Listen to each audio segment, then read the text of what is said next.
can I jump into things? Jump into it. Why did you say it like that? No, come back! Coping with humor! Hello, everybody. Welcome to TBD&D. I have no idea. Okay, last we left off, after freeing Heimdall from an imprisonment of Tyr's creation, frozen into a statue at the center of the highest Parhurst step, freeing him using Tempest, Ersa's trusted blade, this old god that originates from Tyr and Cohen and Freya's old, now forgotten and destroyed realm. Heimdall, learning from him, you learned that he is more or less the god of foresight, vision, hearing, all things adjacent to that. And he has the very powerful ability to be able to basically predict what someone's about to say, what they're about to do, understanding their true intentions. He is very observant, even though he may not often show it. And he basically has the ability to predict to a certain extent the future. This is the reason why he was so feared in combat. When you're fighting an enemy that knows the moves you're going to make before you even think of it, it's pretty ruthless. So that is why Tyr was afraid of him. Currently still is, which you learned after being called into the keep to meet with Tyr himself and the king. The king, being a surprisingly level-headed and rational individual, talked Tyr down significantly from wanting to torture you outright in order to find where Heimdall is, to instead, and in Tyr's ego, of course, he thinks that it'll go as planned, instead just watching you be murdered inside the arena for sport. The king's reasoning behind this was if Tyr just murdered those that he himself marked, that would kind of degrade some of the trust and values that the whole city kind of relies on, especially when associated with Tyr. Tyr agreed, and after discussion with the king, you learned that in 1 week's time, on the dot basically, you would be fighting in the arena. Your first opponent being Dula's son, the ancient blue dragon Dula, fighting her probably still very large son, and also through talking and strategizing with Heimdall, as well as some of the brothel folk, and Shold, you figured that there is a not so unlikely chance that if you do happen to best both dragons, it would mean that Tyr, in his pride, would have to enter the arena and kill you himself, or at least play with you, and whatever that means for him. Trying to seize off of this opportunity of having him in such a vulnerable position, and fortunately making a very powerful ally of Elveron at the latter end of the session. The strategy thus far, and obviously that is subject to change at any point for whatever reason, is to beat both of the dragons. That's one thing. Then, to beat Tyr down enough that he is vulnerable to a banishment spell, which will hopefully keep him distracted for long enough to then find and free Carthrak. Carthrak being the only person that could potentially take Tyr's and any other god's immortality from them, the thing that they hold most dear. Now, this plan, as grandiose and impossible as it may be, it's what you've got. It's what you're doing, and only time will tell how it pans out. Now, in the week leading up to this fight, a lot is going to happen. A lot of preparations need to be made. However, we are going to pick right back up where we last left off, inside of a small brothel room. Atticus, you stand next to a now kneeling Elveron, his sword outstretched, pledging his loyalty to you, Ersa. Ersa, this is unexpected. I don't know what you're thinking, but you have witnessed first-person view of this man committing some very heinous acts. Some war crimes. Obviously, whatever he says to you in this moment does not change what you saw. However, it is surprising nonetheless. After he kind of makes his pledge, a single tear kind of streaks down his face. He goes, Ersa, I know that you have probably seen some very bad things that I have done, and they are true. I am not denying them, and I do not seek forgiveness from this world, for I believe I am past that, but I made a vow to your mother. Whatever mistakes she made, I have forgiven those, and she is still the love of my life. Do you understand? Insight check. Go for it. I'd also like to insight check that. You're not in the room. I Like, can you are looking through yours. Yes. But you doesn't the can't- barrier cut it off? You also can't hear what she's hearing. Natural roll 20. 20. That was natural 20. Natural 20. Plus. He It's a high modifier. 9. 29. I'll whisper because it's a natural 20 and makes things more fun. Peaches, peaches, peaches, peaches. Cut off. No more. Yeah, Can't we do that. have a peach tree. It's pretty cool. We do have a We peach do have a tree. peach tree in our backyard. That's what we're talking about. Okay, Elveron, he goes, there is nothing that you would have me do that could ever make up for my transgressions, and I realize that I've also accepted the fact that in your eyes, I will be nothing more than the monster which I am. All I wish is that you would accept my help on the matters at hand. Atticus has expressed to me some of the challenges which you are all facing, and I wish to aid in whatever way I can. For you and for Atticus. I do not know if there are any others in your group, but I trust Atticus, and now I know I have you. I think Ersa is visibly processing an encounter that she believed to go very, very differently. And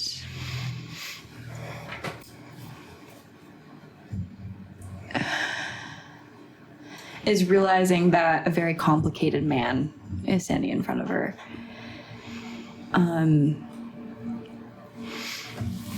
Trying to hold back and- tears in the corner.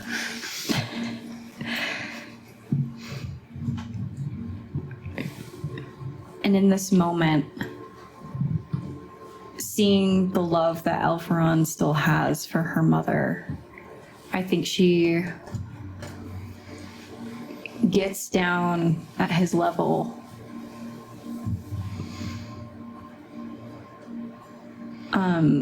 Removes her hands from her weapons.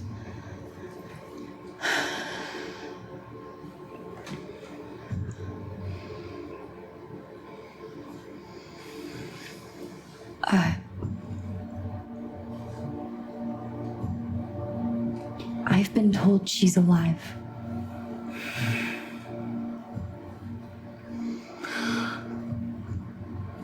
I did not believe that was possible until today. The fact that you are alive means that it is very possible that she could be too. I swear to you, if that she is, I will help you find her. Thank you. This power that we were both cursed with, given whatever you want to say, it has. For me, it has been a curse on others. And I've always realized that. But for you, I believe it could be a blessing. So I wish to help you gain its true potential, if you would let me. You see he kind of slowly stands up, kind of puts his blade into his sheath. He goes, there is a place in this city which houses a potent enough interplanar portal that if you absorb that, it should be able to complete the process. I'm assuming the other portals you have absorbed in the past are handmade, fairly recent in the grand scheme of things. Yes, these are less potent. They have interplanar magic for sure, but not too much. This one, however, I can show it to you. It will probably be more than all the portals you have acquired combined. Will it be noticed that it's gone? This portal is First of all, I know several other planar areas throughout this plane. However, to ignite this spark, you need a portal that is ancient. And the only one that I know that would work is unfortunately this one. Now, it is within Gordonsky. Of course, it will be noticed when it is gone. However, the people that guard it, the people that use it, they do not understand how this magic works. In fact, magic in general inside this city is so regulated and firewalled that most people can be tricked into believing anything is magic. I could produce a fake after it is gone. Obviously, it would not take you to the same place, would not hold the same power, but virtually it would look identical. Okay.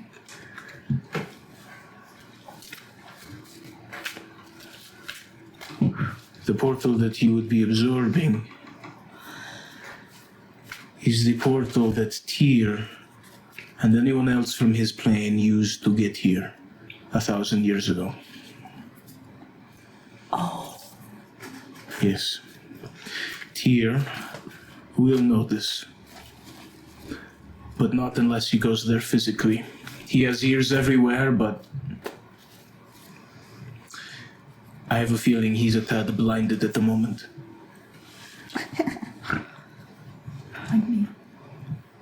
If this is too much of a risk for you, I understand and I can find something else. But the other alternatives may take several days.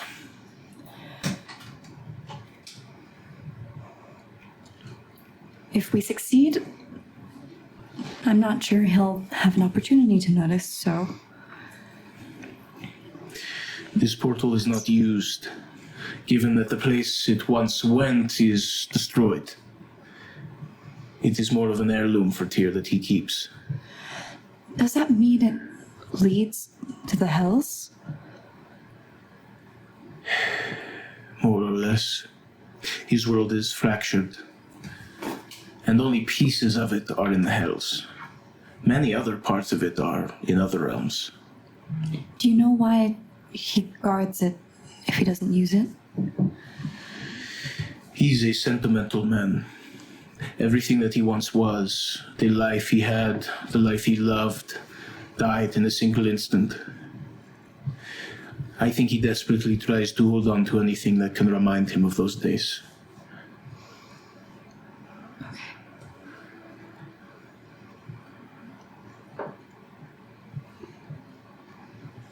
I want to do it. Okay. Make preparations when the spark is ignited. It can put you in a trance for hours. You will see things that you have never seen before, many that you have but expanded upon, and you will be taken to different places that you do not recognize. Your brain will be in a state of panic and constant prodding. It is not painful, but it can take the body time. For me, when I absorbed my final portal, I was out for 13 hours. Woke up the next day, dehydrated, hungry. I do not know how long it will take you. And given that I am the only one that I know that has an experience like this, I cannot compare it to others. So I do not know how long it will take you.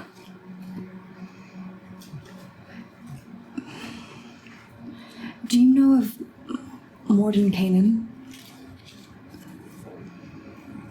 I do.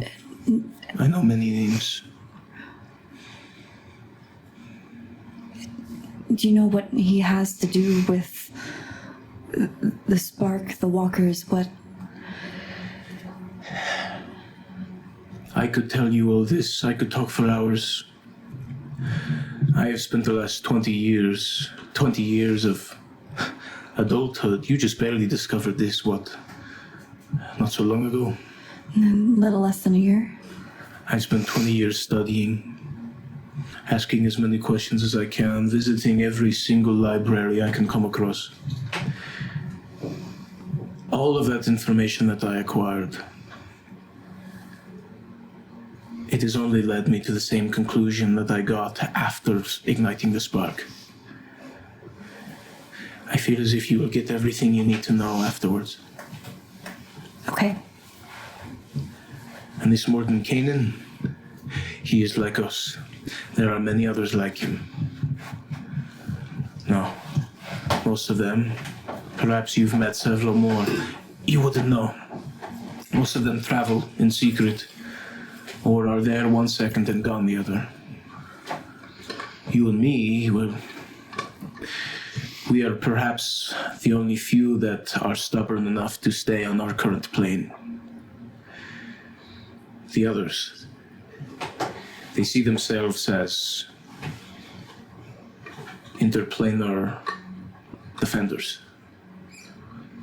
They do not stay in one place for too long, and they travel constantly hoping to improve the worlds of countless dimensions and planets. The lives we live here is puny in comparison. Now, we are not immortal. I'll tell you that right now. People like us are not immortal, though some, from research, have found ways to extend their life dramatically. But most live a normal life and they die. If you ask me, that is probably preferred. But there are many out there, and if you wish to seek out answers, I'm sure you will be able to find them.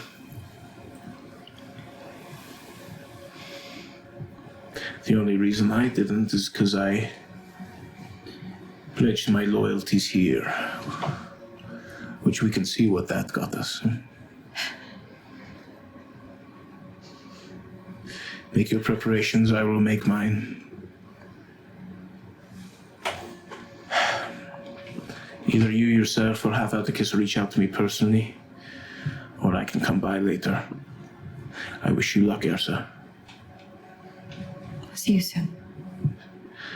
Atticus, I will begin preparations on deactivating the arcane holdings that prevent banishment or any form of planar travel out of the arena.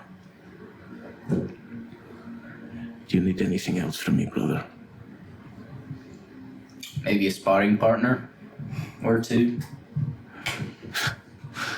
Me? Anyone you can scrounge up, really. I need to, I don't know, it's complicated, but it'll make my axe more powerful. So you need to say, do you need to kill them? No, knock them unconscious. Okay, that makes things easier for sure. Yeah, I'm not I can round up, do you prefer good fighters or not so much? Whatever you can get me. I'll find fighters that will keep this off the books. Okay. Anything else?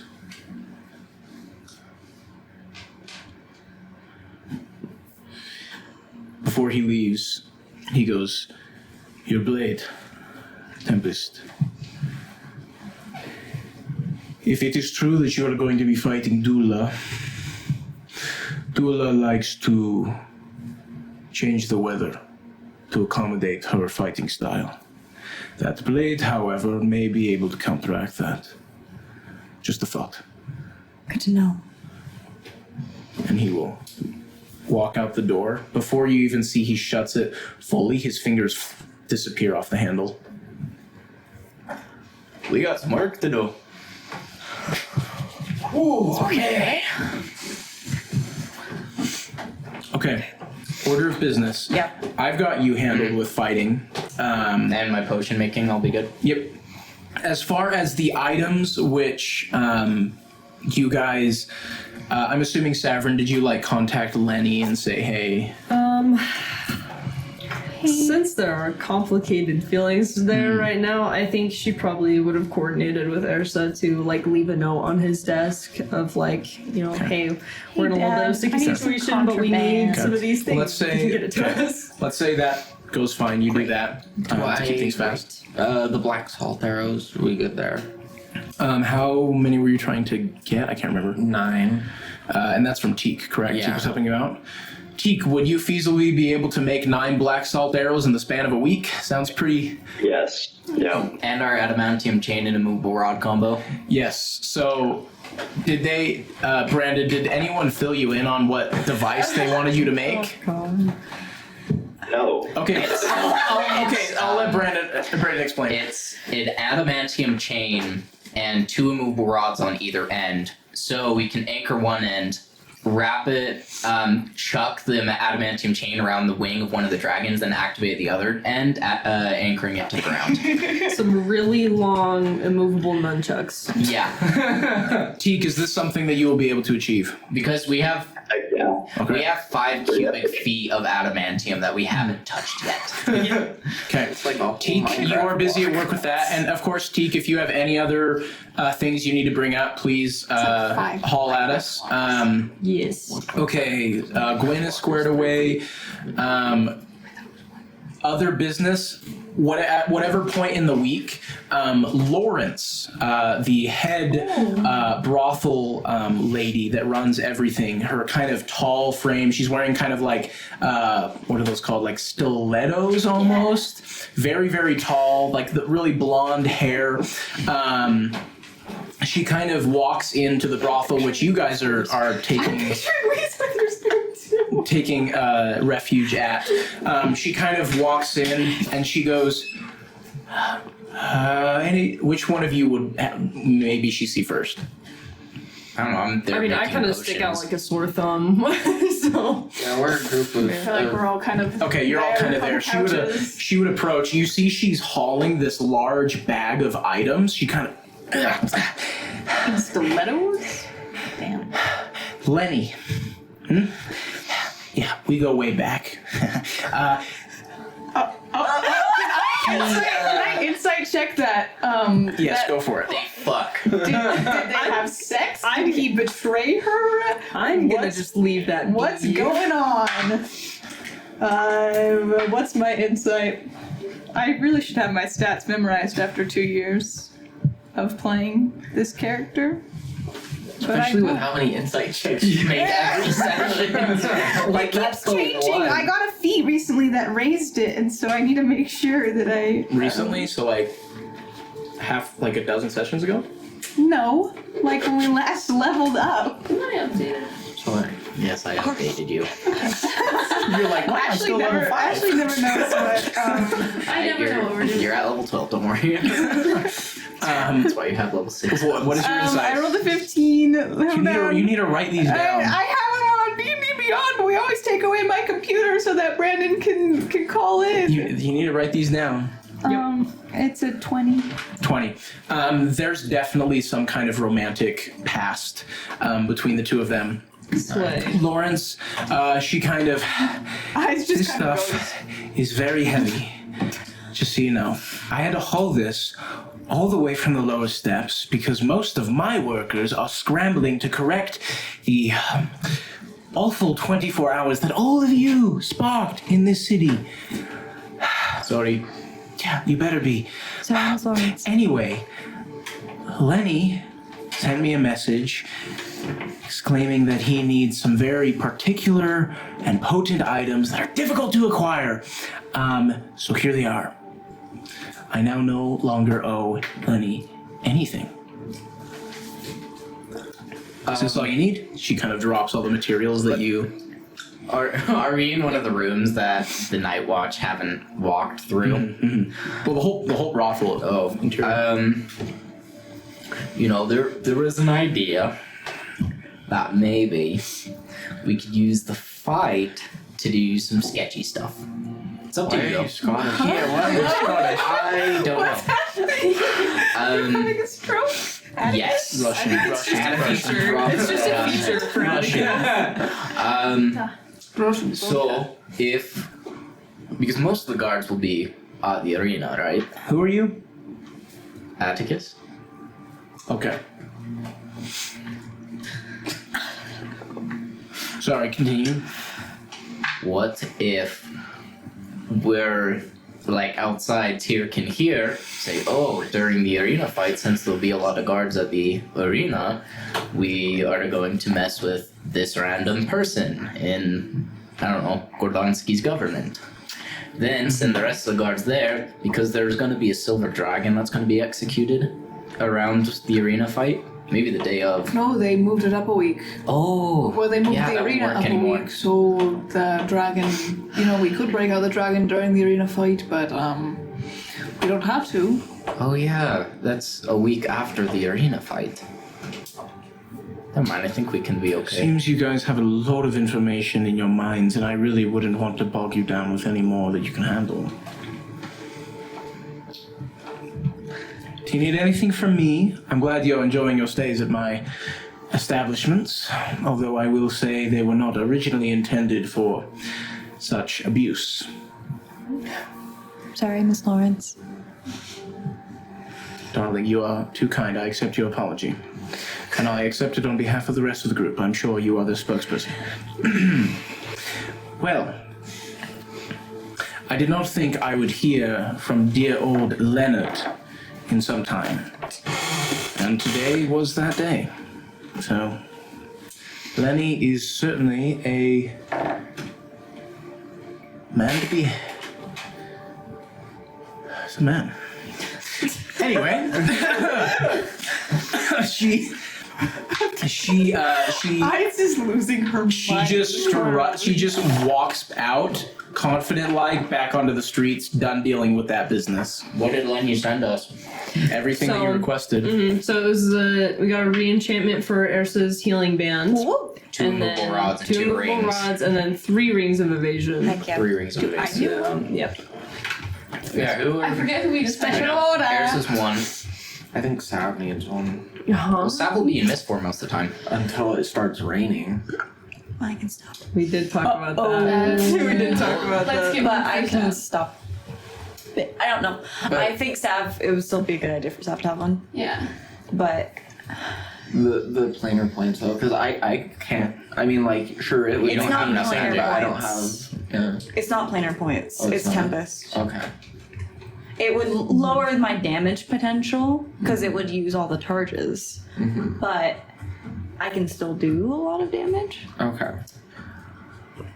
By the way, Sav, that might be, well,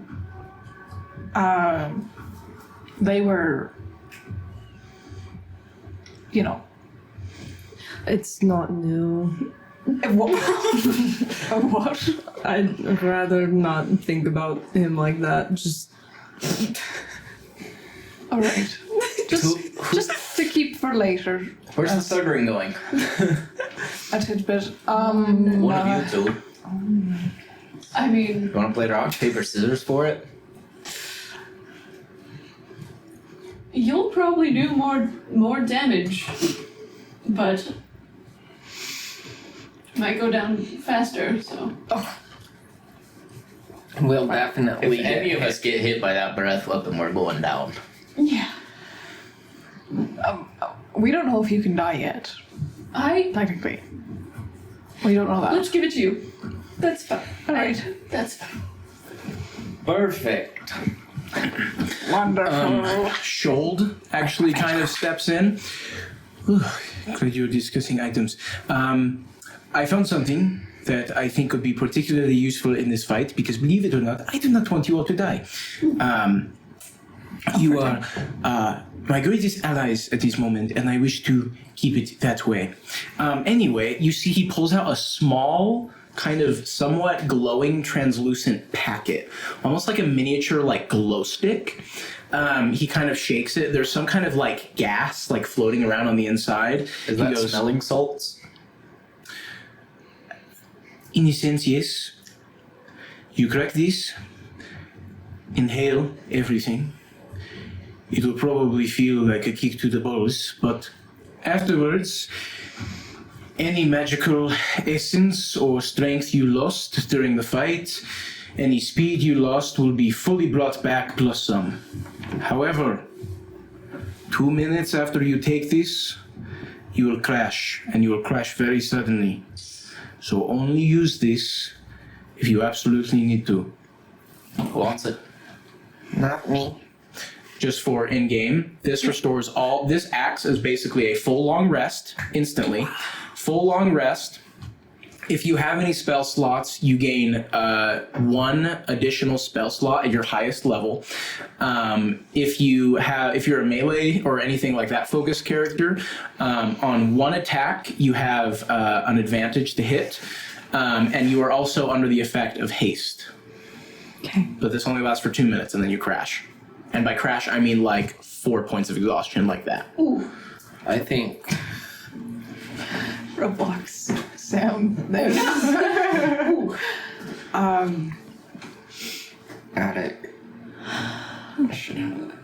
I'm already taking the risk. I'm gonna be drinking 2 very rare That's true. potions at once. I might crash immediately. Do we give it to Sav? She has extra spell slots. My only worry is that if I do crash, that you guys will be. I don't know.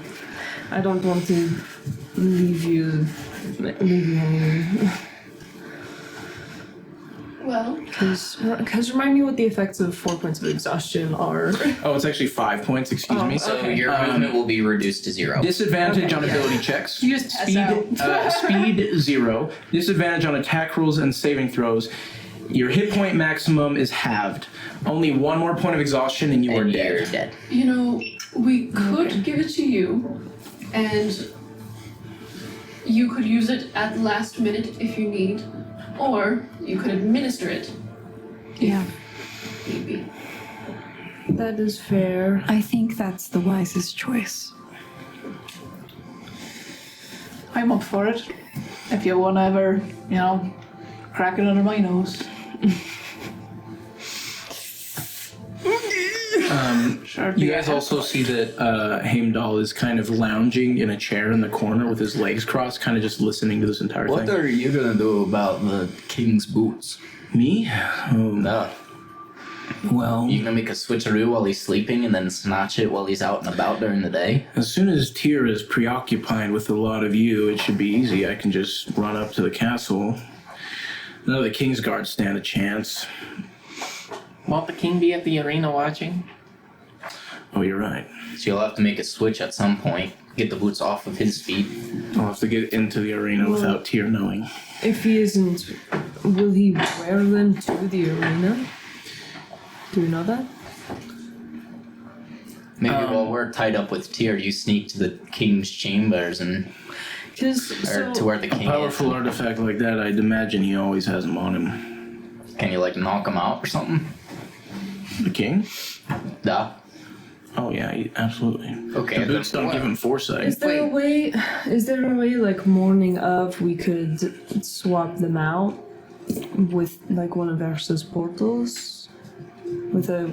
Oh yeah, while he's replica? sleeping, Ersa just opens up a portal and snatches him, and then while he's sleeping, we create a replica and portal back in and put a replicated shoes. Even easier. Do you think Yeah. you would be able to tell? Well, something like that, of course, there's going to be a risk, but Might be the best chance we've got. Hey T, can you whip up like some boots of speed or something so there's similar effects but What dumbed do they down? look like though? Like, Well, We did locate object on Yeah. and so I saw them. The tricky thing is, they look just like traditional leather boots. They don't Oh, look sweet. anything special about them. But judging on how powerful they are, you'd imagine that the king has had them disguised in some way. So however that plays, So create some boots of speed so they're still like, oh, I'm stepping into regular shoes. What's going on? Like there'll still be some magicalness to it. So it can trick the king, and then you can just undo the enchantment after everything is said and done. Right? I do have the ability to replicate a magic item that I've played around with when I was back in the sky, back in that floating island. I learned how to replicate magic items.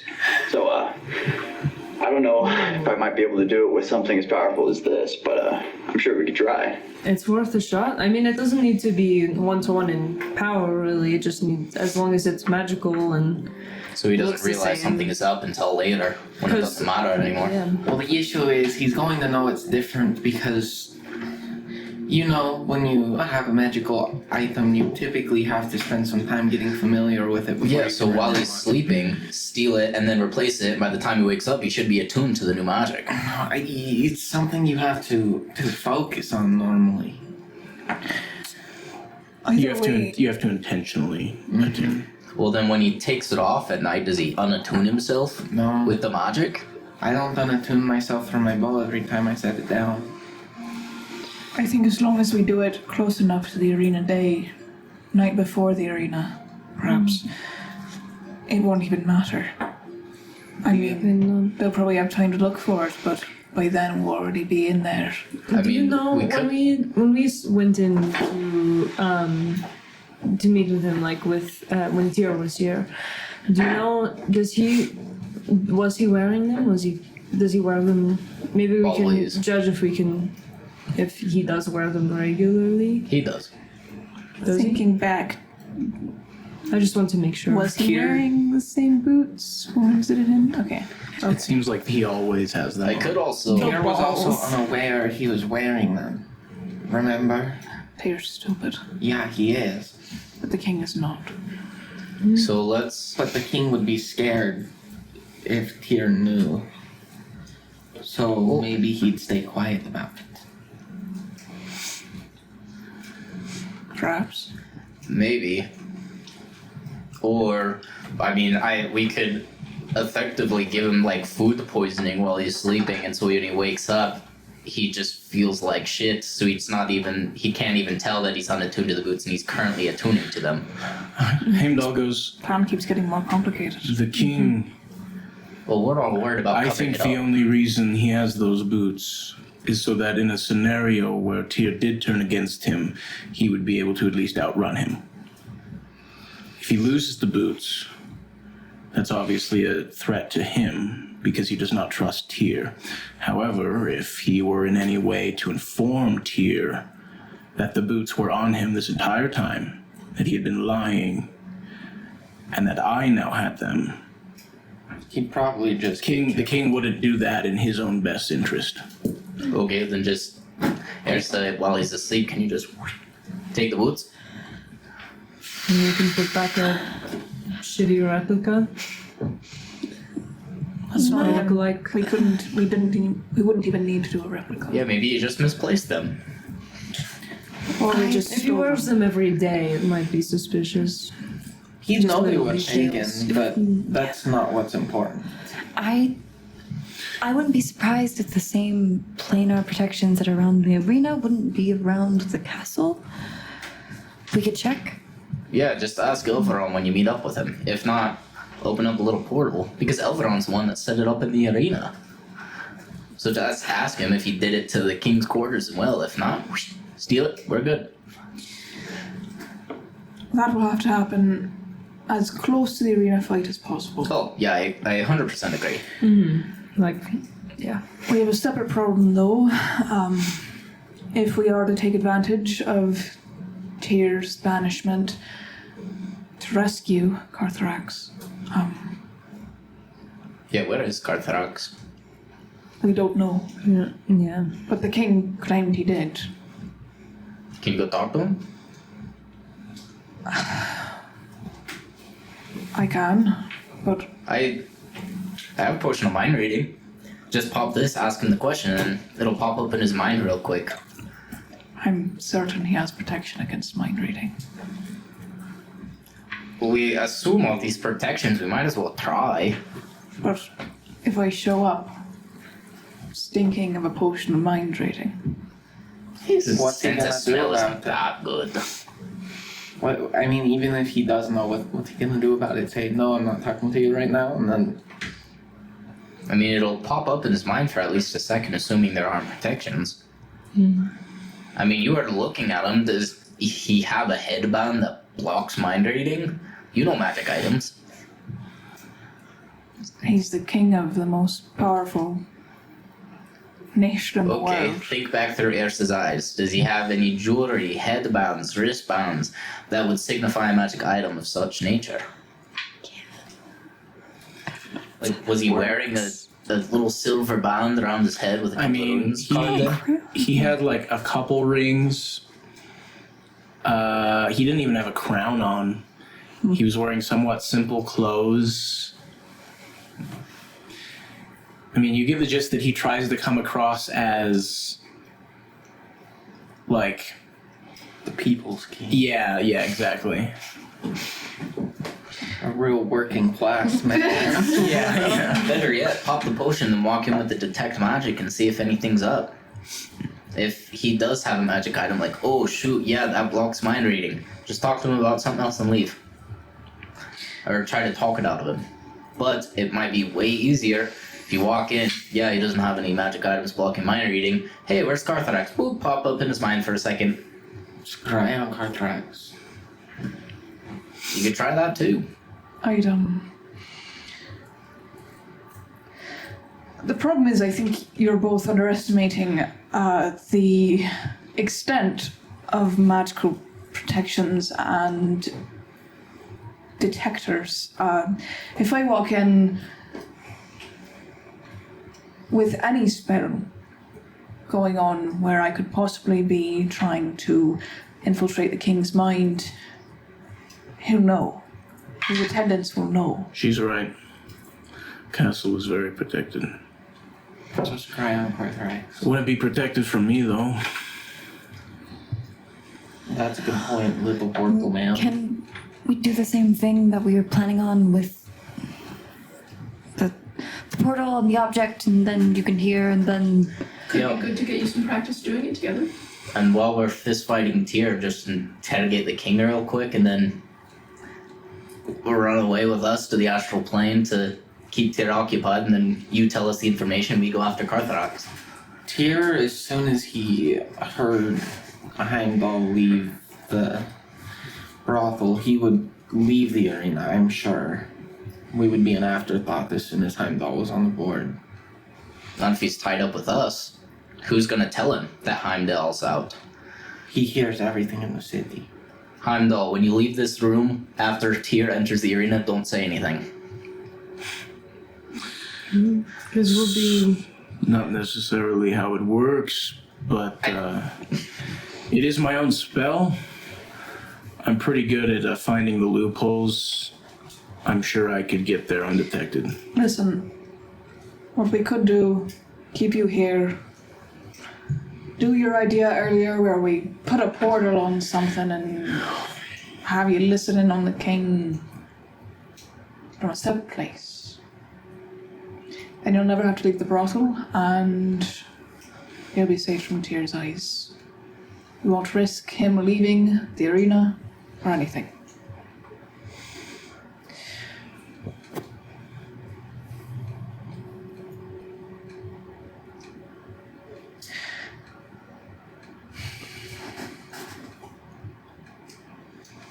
Maybe if I took more of the black salt, I could find her, but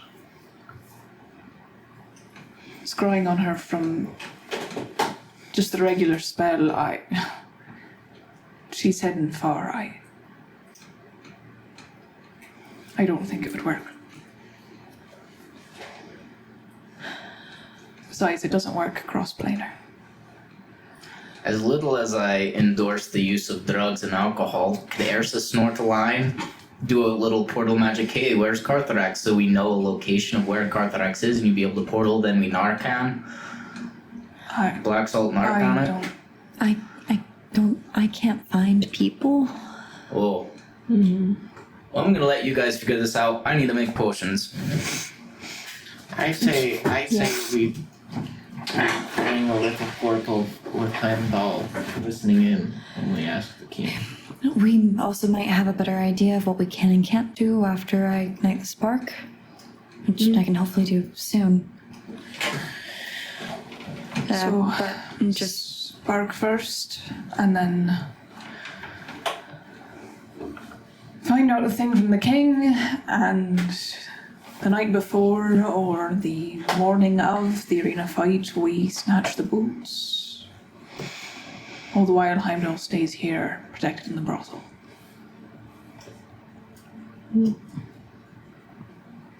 Is that understood? I think so.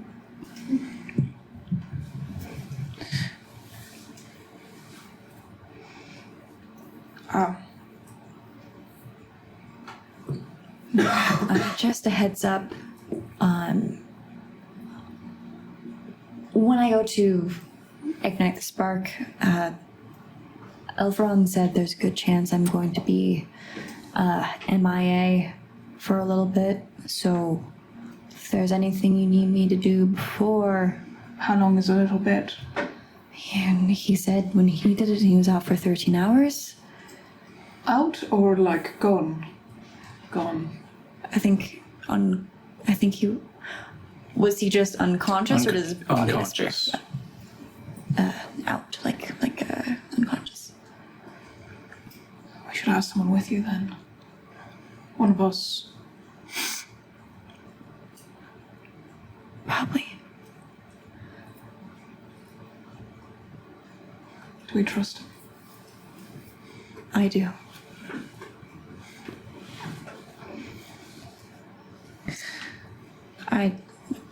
I really don't want to, but I really do.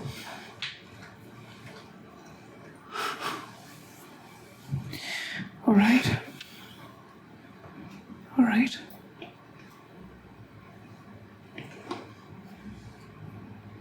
Well, we should still have someone go with you. Just in case. Other than that, I think it's mostly just spell work and potion work and preparing that way. Right?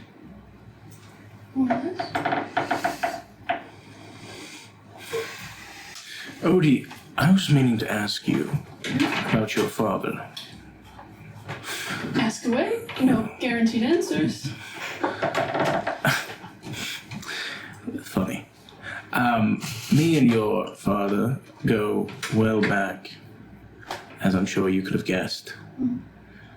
Good friends. It's nice. Glad that he made it out of that disaster. Yeah. How are you feeling about the situation?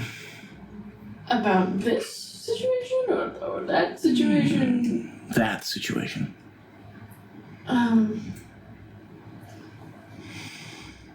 Did he raise you? Can I insight check real quick? Whether or not he meant it when he said Yes. he was glad Cohen made it Wait, out. first of all, what's your insight modifier? +5. You have to roll a natural 20. Okay. Let me roll my divination. Nope, crash. Garbage. I like that you're using the divination. Natural 20. Oh, no way. No way. No. I need you to roll a history check as well, please. Wow. That's crazy. That's insane. Baby, it's been a while since I've gotten a 20. 2-1 session. 2 in one session. What's my history? Okay, it's enormous, huge. Big history. Big history. Big pharma. Big history. energy. Energy. Oh, awful, horrible. I'll use my divination die. Okay. I say these for the fight. It's a day's it's thing. a while. Oh, I thought it was a per session thing. No. Yeah, so I was thinking that. What's 17 plus 13? 30. Oh my god.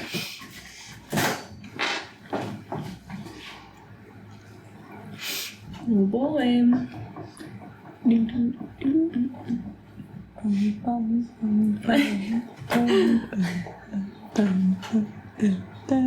What does that face mean?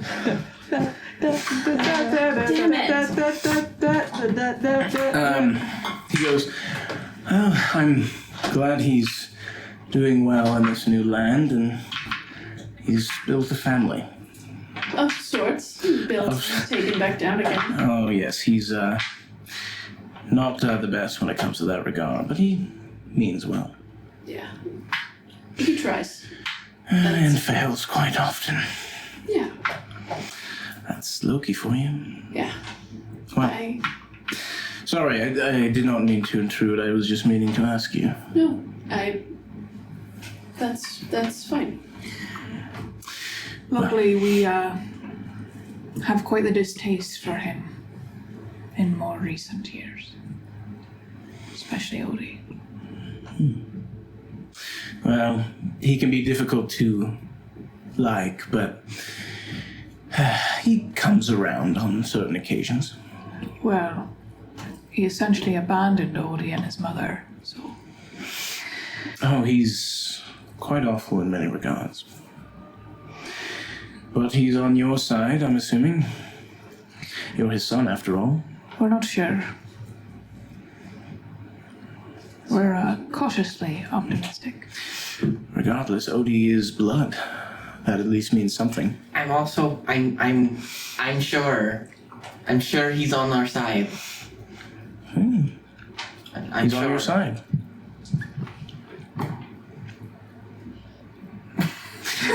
Anyway, we best make preparations. Ersa, are you going to do whatever it is that you're going to do? Sounds like it. I'll be here waiting. He kind of sits down. Okay, moving on. When we all kind of separate, I am gonna ask guys what she thought. Because were you like visibly a little distrustful? Where are you guys when you're talking about this? You have to remember he's literally the god of hearing. I know. Can he hear between the brothels? You don't know. No, he can hear. I'll pass her a note then. Okay. What does the note say? It's gonna say. He gives me the piece of paper, and I'm like, I drag Ersa over to look at it. What does it say? You look like you weren't buying everything he was putting down about my dad. I'm gonna write down, I often look like that. That's true. So, did you?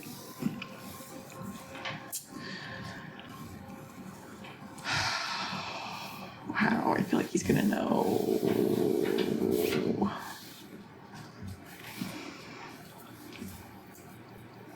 I'm gonna write down, yeah, he wants to kill your dad. Nice. Cool. And he probably wants to, this is verbatim, I'd write it much more officially, but I'm just panicking right now because of this information that I just got from Connor. He definitely wants to use you to lure him into a trap. Awesome. Or kill you, or do something horrible That's so cool. to you to get revenge on Owen. Okay. Okay. And then I just kind of like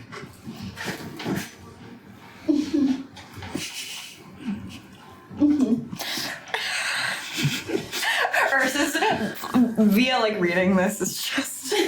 I'm gonna write down, we don't technically need him alive for the arena fight. We just need Tyr. Yeah, we do! We just need Tyr to think that he's alive. We do need him alive for the arena No, fight. we don't.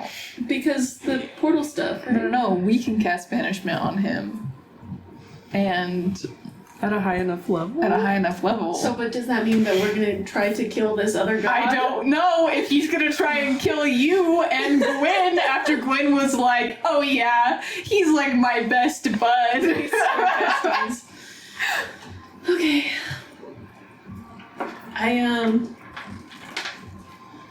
Thanks for the info. And I'll just go walk away. We'll figure it out. Just sit with that. That's like your most useful insight check ever. Ever. Yeah. I was busy making cool wine. Because he doesn't like my dad. There are He hates your dad. I also had the sneaking suspicion that Connor would throw it in game because I know Norse mythology and I know that Heimdall and Loki are not In on. Mythos, Heimdall and Loki actually killed each other. Yep. Mm-hmm. Nice. So Cool. I was like, little Wary. suspicious, little wary of that. Okay. Okay. Next thing, what's going on next? Ersa stuff? Ersa stuff. Unless anyone's got anything. Does anyone need Ursa before we Who's move going on? with Ersa? Is there anything else we need to do before the fight besides your stuff? I'm just fist fighting Not really. poor guardsmen and mercenaries. I'm hitting them over the head with a hammer. I'll take a quick turn then, and just say that Odie starts with the help of the people from the brothel, he kind of starts a little food cart Okay. that he wants to take to different places throughout the city, and starts handing out food, especially in the lower steps. And he's not sure if people are going to accept it at first or not, but he wants to try and make friends. Okay. Through that. Hairy goat, man. While you're walking through like the upper half of the steps, people won't even look at you, unless they see that that you're marked, and then they'll like avoid you and be like, "Oh, so sorry." The lower steps, people are still very hesitant, but as you're like walking up to very impoverished individuals, you've got this I'm not food even cart. necessarily walking up to them. You're I just want to let them around. approach me. Yeah, you do start to notice that a few very down on their luck individuals will kind of approach, all of which are either human or dwarf. This one dwarven man, tattered clothes, probably 70 or 80 years old, which for an orc is like middle age, but he's still pretty old. He kind of, sure. Are you dragging this cart around for any particular reason? I just. Reason. Russian. French? Sorry, not French. Insight check. Is he actually? He's not. She's Yeah. I think that sharing food is a good way to make friends. We have another avenue for it, so I thought I'd do this. Suppose you're right. How much does it cost? It's nothing. Everything something. How about a conversation? You want a conversation? Truly love this. Sure. What do you want to talk about? Do you have any kids? Wife? Any family? No, pretty much on my own. I had a toddler going into the year 20 years back. Wife left. Came back and toddler was dead. Died of starvation or something. Don't know where he's buried to this day. But as he's kind of sharing awful story, a couple more people kind of approach as well and kind of start eating, and they kind of start talking amongst themselves. This same man goes, where are you from? I'm from Mountains of Lavero. Mountains of Lavero. Not sure I know what that is. Pardon me, I cannot read, so if it's in any maps or books, I haven't read it. It's just fine. I kind of described to him, it's general direction from there. Okay. Farthest I've ever been from the city is maybe only 30 miles or so, when there was a famine amongst the lower steppes and everyone had to be forced to leave to try and find their own food, and so I did the same. This was 8 or 9 years ago. Here I am, thriving. It's good to see that you're still here. It's too bad for all those who didn't make it. Oh, many didn't, but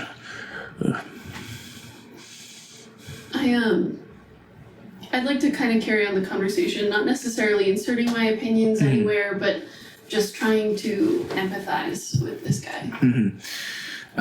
He kind of starts talking about his service in the war, presumably the same war that Atticus actually fought in. This man is, actually, I don't know how old Atticus is.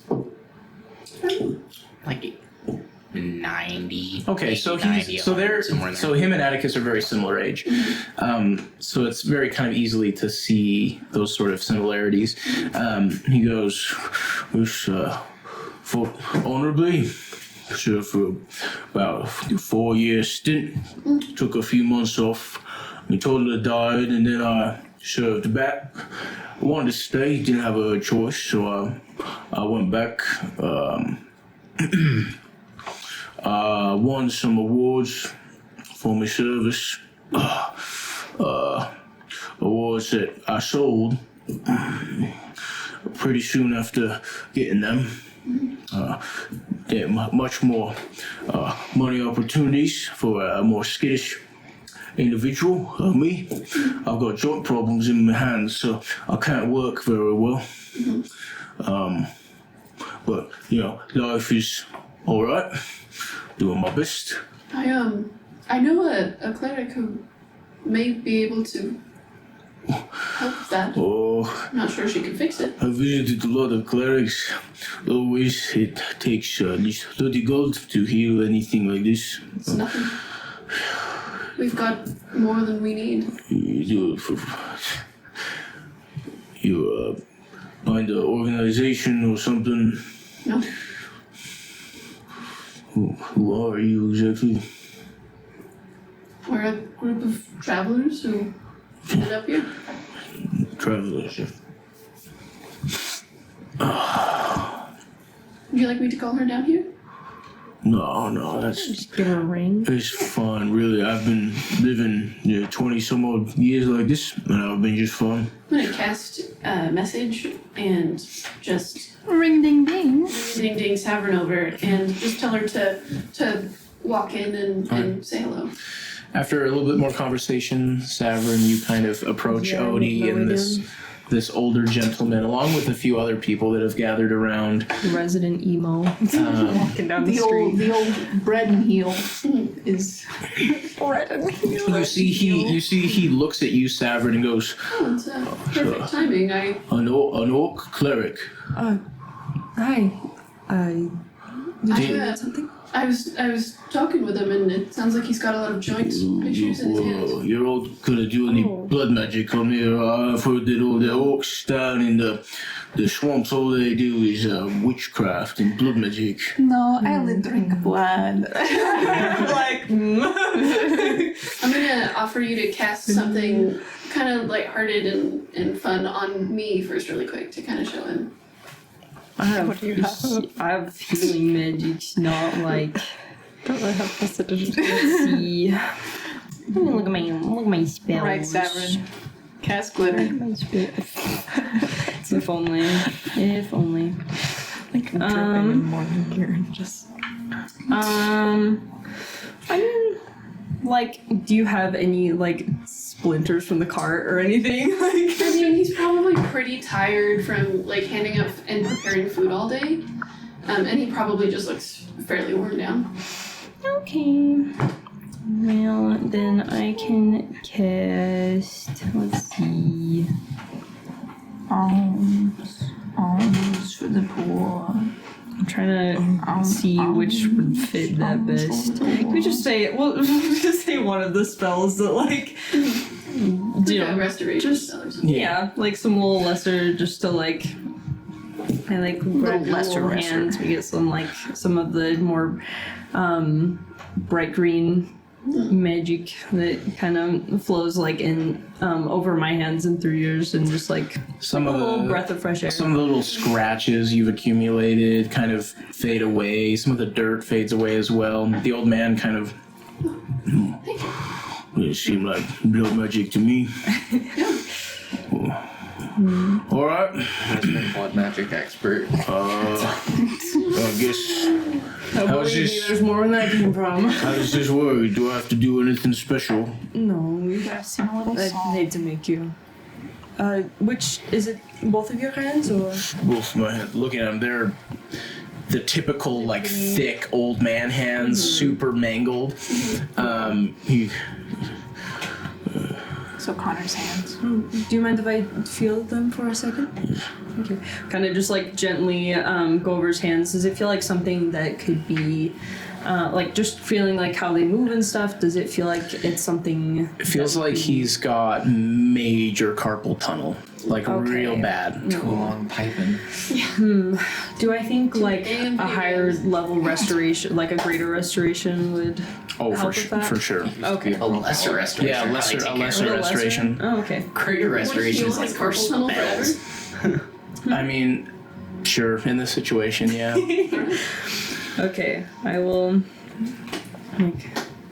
Okay, this They're may feel a pulling little. Jesus out right now.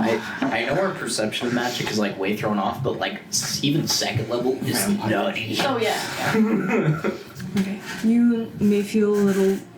It may feel a little odd, and you'll feel a little wave of cool, but it shouldn't be anything too bad.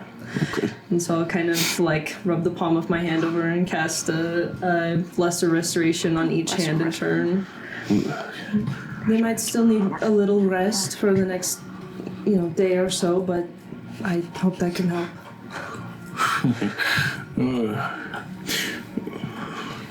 I will say you're pretty good at what you do. Haven't been able to feel anything. Thank you. Of course. Maybe I can get a job that works with my hands without having so much pain. That would be good. What's your names? Saffron. Seven. Oh. It's good to meet you too. You as well. I never got yours. My name's Og. Og. It was very nice to meet you. And I'll shake his hand. Oh, Thank you both. of course. Do you mind if I take a little bit more bread before you Absolutely. Have as much as you need. kind of take some? Thank you kindly. Of course. Kind of walks off. Begins kind of chatting up with some of his friends, and people like this kind of come and go throughout the day. I'll stay. I'll probably stay around. Pulling with a Odie. Jesus. Girl. Giving out Whatever, bread, healing. whatever social changes or changing at least a few people's perspectives, it seems for the most part to work. And although the number that you're impacting is so marginal in comparison to everything, it's at least something. And you can tell that you've absolutely made an impact on these people's lives. I'd like to do that as much as I can throughout the week before the fight. Okay. Anything else from anyone leading into Ersa?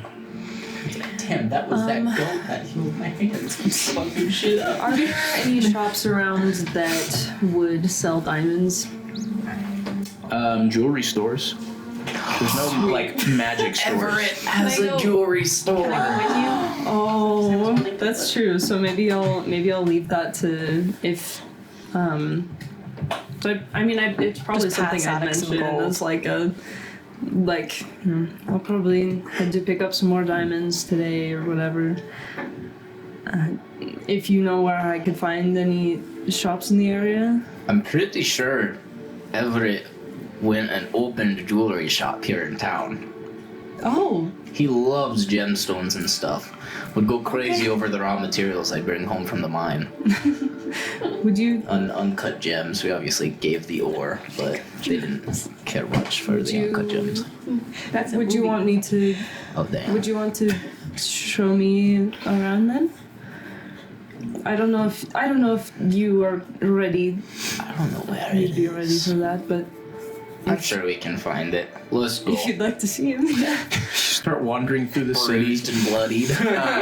I'll say eventually you do find off in the distance a shop that, at least from this angle, definitely gives off the vibes of your son. You see the exterior is kind of one of those like old kind of methods of advertising. So he's got like all this expensive jewelry and stuff in like cases dangling from like the overhang roof, like in front of it. you like catch the sun a little Yeah, like bit, catches show the some of sun. them. That's awesome. You see a bunch of like you walk in and you actually see this full like suit of armor made entirely out of like different bits of like rock and cut like gems. It looks purely not very functional, but it looks gorgeous.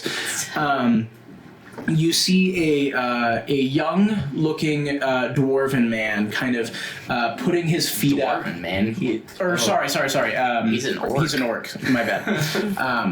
Gordotsky. Even I don't know my player character's backstory. I'm just defaulting to dwarf and human. You see, Not for me, but could you roll his hotness? Yeah. You want to see how he's doing? How's it 4. Okay. Oh no, He's seen- reroll. He's seen better days. Team inspiration to reroll. I'll do it if you give me a I give you a kiss he's- and you reroll it. He's not necessarily like ugly. He's just it looks He's more like cute than he is hot. he's more He's young. He's still younger. no, he's like not traditionally attractive, but he's like I don't know.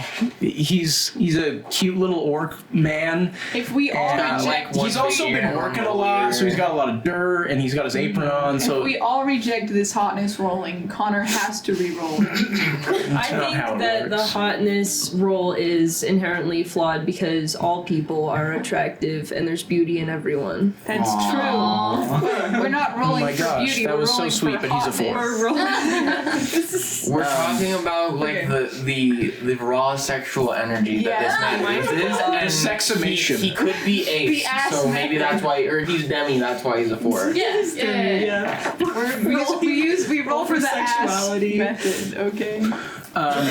He's got his feet propped up behind the counter. He's kind of reading this book. You see, he looks up. He falls backwards onto the ground. That was embarrassing. He stands up. Oh, hi. I'll go back and give him a hug. Dad? He runs up, gives you a big hug. He's significantly taller than you are. He like tries. How tall is he? Yeah, does he pick me up? He tries to. You're way too dense, and he's not a fighter. So he kind of plays it off like he didn't. He's just messing around. How tall is he? He's probably like 6'3", 6'4". She's a little taller than me too. He goes, Dad, I was not expecting to see you here. I heard you, or at least someone that sounded like you entered the city, but I didn't know, Yeah. There's a I'm lot of dwarves here. Not to get... That wasn't a racist thing or anything. There's just... factually, there's a lot of dwarves here.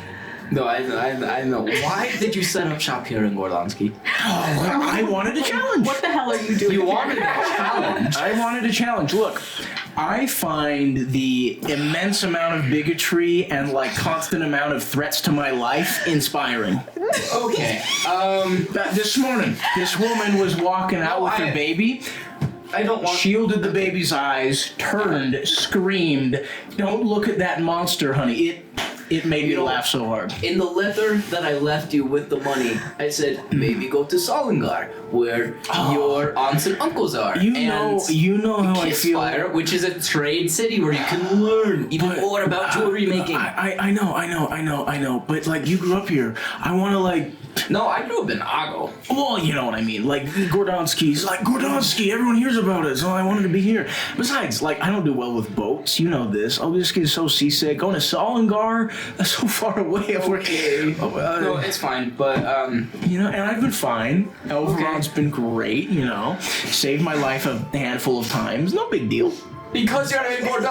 Yes, I know. I'm in Gordonsky. I'm an orc. Listen, but look, nothing's gonna change if I just run away. Just smiling. Occasionally a family will come in, right? Normally super hesitant. They're like, oh, well, how this orc surely would have had to stolen all of this fine jewelry, right? So we gotta check it out. Maybe we can pester him a little bit, you know. And then they talk to me. I'm nice to them. All of a sudden, respectfulness is contagious. They can't help but buy a bracelet from me. Full price. They say thank you, and you know what? Sometimes they're frequent customers. They come back, and I take more of their money. It's great. And you know, I'm changing lives one necklace at a time. I have to respect you for it. I love this guy. Anyway, What's the name afterwards, What's the name of the store? Squibbly's Wares is what it's called. I'm not kidding. Squibbly's Wares. First His name is not business. Squibbly, but Reparations begin with squib. Let's talk business first. We're here for Business? but then I want to hear how you've been doing. okay, yeah. Well, what business? We need diamonds. Hi. Oh, you need diamonds. This is my friend Sabra. Are you making some jewelry? I would love to, help you with that. I was always the one swinging the axe. You were the one with more dexterous fingers, but Yeah. I appreciate it. What is his reaction to seeing Sabrin, another orc? In the city. He's been so focused Yeah, on I his was gonna dad say. that he hasn't even really noticed. Listen. Like once you start mentioning, he goes, sorry, my vision is not. My friend. How are you guys doing? My friend Sabra needs some diamonds. Your hat, marvelous. He made that for you. Thank you. My uncle. I've been trying to get into more like fabric lacings with sort of cut stones and diamonds, and my first attempt was that bit of armor right there. It's okay. Not my best work, but I must we're say, getting there. I do love your work. It looks beautiful. Thank you. And your horns, wow. Thank you. Looks like the front of my shop. Beautiful. Thank you. Anyway, business, right? Diamonds. Diamonds. I'm a healer, so. Oh, so you're like, I don't know how it works, but you eat them. No, you don't eat them. You wouldn't eat them. You use them to make spells or something. Yeah. I got plenty of diamonds. How big? What kind? That's her game. Let's see. I think it just says. Let's They gotta see. cost a certain amount. Yeah, Usually it has a 100 gold. cost. Is it 100? You see, he kind of looks out on the street. 300. Looks out Diamonds worth 300. on the street, and he goes, okay. You see he takes a key from his thing into the underneath of the thing. We're getting the goods. You see he opens the underneath of it, and he goes, I'll be right back. You hear he steps into stairs that are underneath the thing. You kind of peer over, and he's kind of creeping underneath, and he goes, if you guys want to come down, you can. All the good stuff's down here. Oh, I run down. Me too. Don't tell anyone. Most of the stuff up there, not even real. I love this guy. Look. I'm aware of the situation. I'm an orc. Anyone not going to bat an eye to steal off me. I'd rather them steal a useless piece of cut glass than, this good stuff down here. Entirely. So, plus, that tells me who my enemies are and who my friends are without losing a penny. Penny? Copper. What's a penny? That's slang for. You step down, you see shelves upon shelves chains dangling from the ceiling, holding large braziers full of weighted cut stones, diamonds, bits of all manner of mineral. Is this what you spent the money on? No, I spent the money on just building the staircase.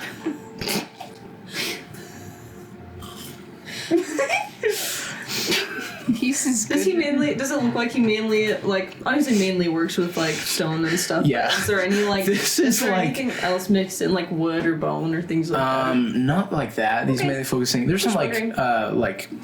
cloth work that he's experimenting with.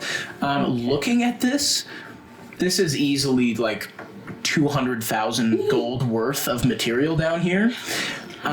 He goes, yes, this is my place.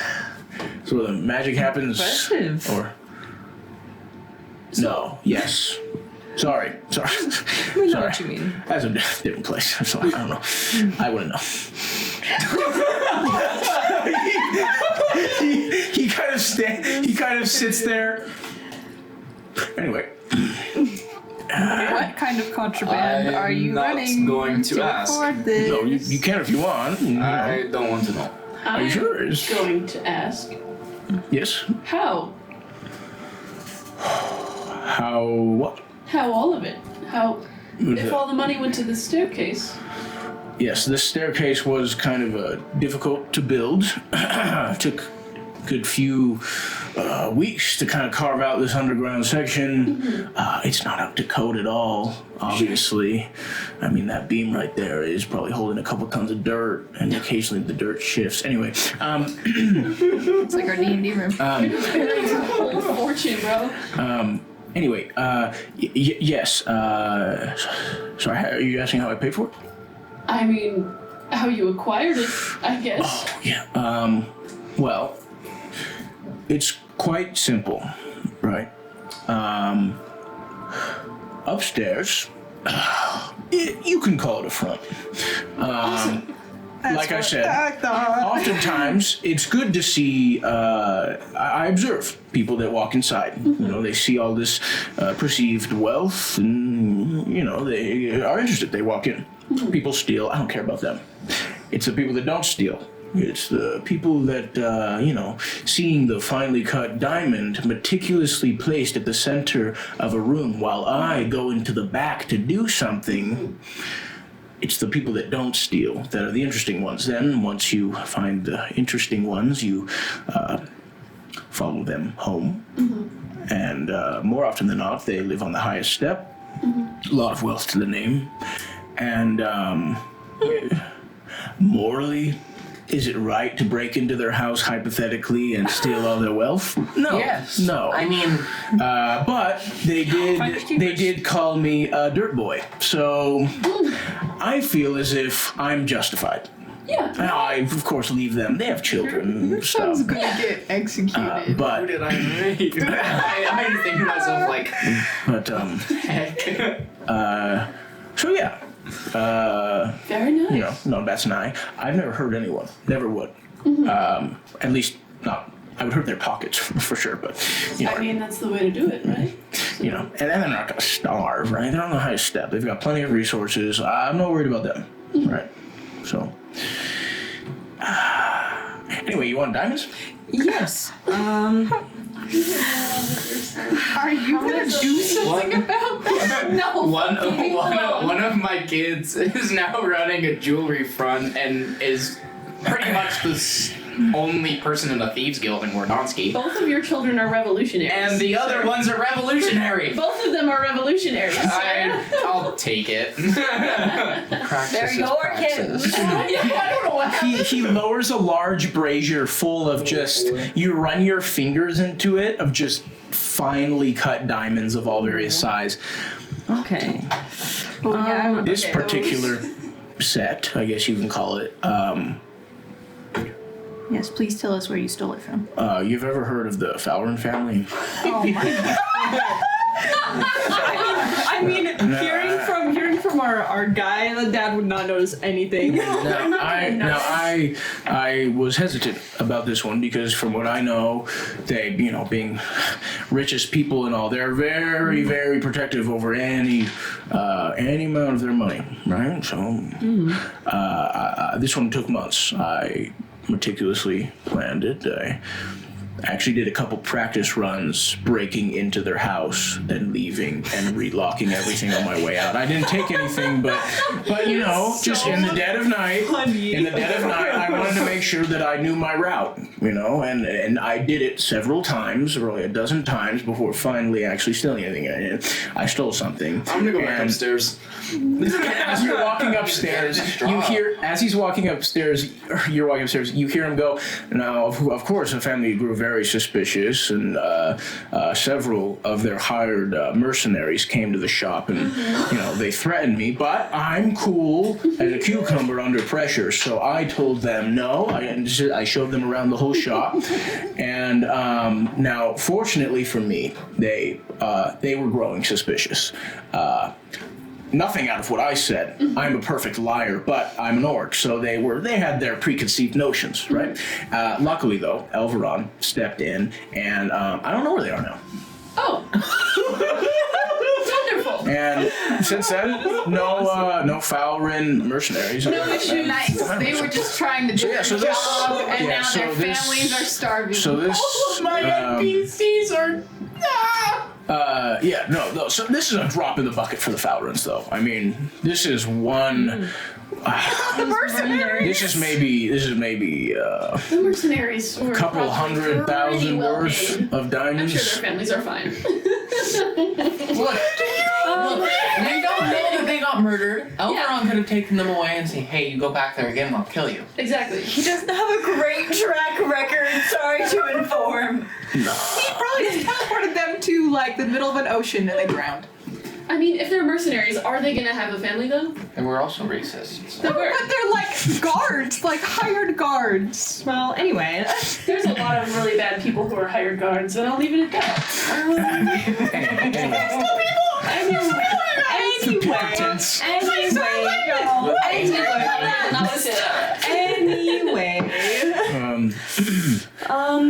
Okay. Anyway, take your pick. Oh, okay. Yes, on the house. I don't know what your rates- You guys are doing big things. Big things. Big plays. How does he know that? I don't know what your rates are, I guess, for stuff like this. Oh, well. Pretty pricey. But again, for you guys, on the house. Are you sure? Oh, absolutely. Don't take too many, but No handfuls. just a few diamonds for your need, right? No, I insist 1,200 gold on contributing to your skill. Okay. Well, then, how many are you gonna need? We can go from there, and talk about that. What's about 1,200 gold. That's 4 revivifies. 1,200 gold worth of it's diamonds. 300 gold piece for one. For one. So Yeah. 4 would be 12. 100. Yeah. Yeah, so just Okay. 4 seems like a good You're number. telling me we need 4? I think that there's a potential for 4 of us to die in this fight, yes. You trying to tell me what to do right now? Look, I just don't want to see. Look, we have infinite revivify glitch right now, okay? Do we? No, but. We do? Say that. Look, I don't want you fuckers dying. Okay. How much would 5 of the larger ones run me? She's 20,000 followers. 4,000. Cool. Probably. 4,000? Yeah, this seems about reasonable. Have you guys ever seen Black Salt? I'm sorry. Your son stole the black salt? Oh, no. Oh my god! Just for the sake of simplicity, how do you- much I would like 5 of like the about like 300 gold piece Oh size. yeah, absolutely. They're pretty big. They should be quite effective. Okay, so that would be better not have. 300 times. I don't know. Pounds! Like 100 pounds of black salt. 300 times. So I It's fine. We'll leave it till Why after do you the ask? dragon. Oh, I was just curious because it's rare, and I actually recently, out of necessity, built a second staircase. Oh. Okay. There's a sub level. Okay. Cool. Yeah, is now that- that's where the magic happens. Oh. Okay. So I now is have that? Yeah. 7. I know we just met, but is that something that? Yeah. I can show it to you. Dad, do you want to? I already walked upstairs. I didn't want to listen to any of this. Oh, so you haven't listened to I didn't listen to any of this. Okay. You just, Well, he doesn't know won't hurt him. should I get my dad? But Tyr will know. Does the has the night watch walks we down don't the know. staircase? Tyr can't know. God, I'm not here. I can't be like, This, what is happening? I was walking through the city. I was by the keep, and I saw this. There's like this side entrance, kind of looks like a cave, but there was like bars on it. Mm-hmm. And I overheard these guards. They were saying, blah blah blah, shipment of black salt from I can't remember where it was from, but that it was coming in, and that they were also needing to transport their existing, to a safer location. Mm-hmm. This was weeks back, probably like 2 weeks back. Anyway, so I, waited around, looked for some stuff, and I've always wanted to work with black salt. I've heard that it really enhances the look of a lot of cut diamonds, as well as apply very like, cool As arcane. he's talking to Odie mostly, I'll kind of just poke my head up the stairs and be like, Atticus, do you want to just hear some... No. Yeah. Maybe you should. He's his own man. Maybe you should. Why? You should. For his safety. I'm gonna let this man do whatever the fuck he's gonna do. Like, he hasn't gotten caught. He's probably friends with Lenny. Yeah, but I don't He want... stole a nuke. I just, That's okay. I just think that maybe his Right now, dad that's fine. deserves- Right now. What's going on? deserves to You walk know. down and you hear. I did it by myself. I find that these things are easier when it's just, one party. solo. Yeah, it's just one person. Now, I'm not a fighter. The guards were going to be difficult, and they were transporting. It was basically like a big casket full of the stuff, impenetrable, right? As he's saying this, he's opening a hatch with a ladder that drops. What did you take? Drops down. Severin called me back down. That scares me most. Father, you seem Father. like you may be approaching a bit of upsetness. No, just tell me. What is? Oh, don't do that! Don't do that! You opening something? You just else? crossed your arms and just tell me. You can't do that to me. No, first I need to know what it is. Severin told me to come back down. I just didn't feel like it'd be good for you to know. Put on the respirator before you come down here, guys. I wasn't able to get all of it because, in fact, a different party, which also had a similar idea as me, took the rest of it. But I did manage to. Now I haven't weighed it yet. I can't find a scale big enough, but. Just let me show you. He goes down the ladder, almost like really scarily. He kind of flicks on a little lantern, and it lights up this really dimly lit little room. And at the center of the room, you see an opened like slab of concrete and metal box, and on the inside is just neatly packed bricks of black salt. Jesus. Holy shit! You need to No, get rid of that. I realize this is highly explosive, and we are underground No, in Everett? a damp, warm place. But Everett. yes, I can't get it back up. No. Okay. Well, The way I brought it down was I slid it down a ramp that I made from that opening. Listen to me real quick. So, Now this isn't all of it. The other guys, they took most of it. This is probably only a sixth of it. The other guys are his sister. So, you know they're looking for this. Yes. For the past about absolutely. two weeks. You know, there's been a dog on the scent. Now there's a pack of dogs on the scent. Yeah, I'd rather you not die. I'm aware. I don't want to die either. I just Can't get it back out. that, and I just also I just how do I just Your son's addicted to stealing. the impulse, you know, it's just I don't want to part with it. Your son has a problem. You know, it was one thing to break into people's houses. That was a rush on its own, but this was a whole new thing. I'm in love with this Oh guy. my So gosh. I haven't made anything out of it yet. Looking at it, it's probably a solid 100 to 150 pounds of black salt. So 150 times 500,000, and that's how much gold worth is here. My head is rolling in it right now. He goes, I have been trying to find some, proprietors. What? From faraway places. I didn't know how expensive this was, in retrospect. He's gonna sell it to my dad, and my dad's gonna nuke the world. But I could get enough that I would never need to steal again. I mean, not that I need to now, but I could open up the best shop, a chain of shops wherever I wanted. Not to mention I could really help people.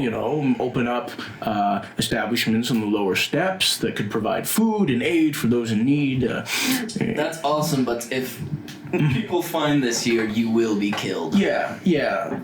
You will disappear. I'm counting on Elveron.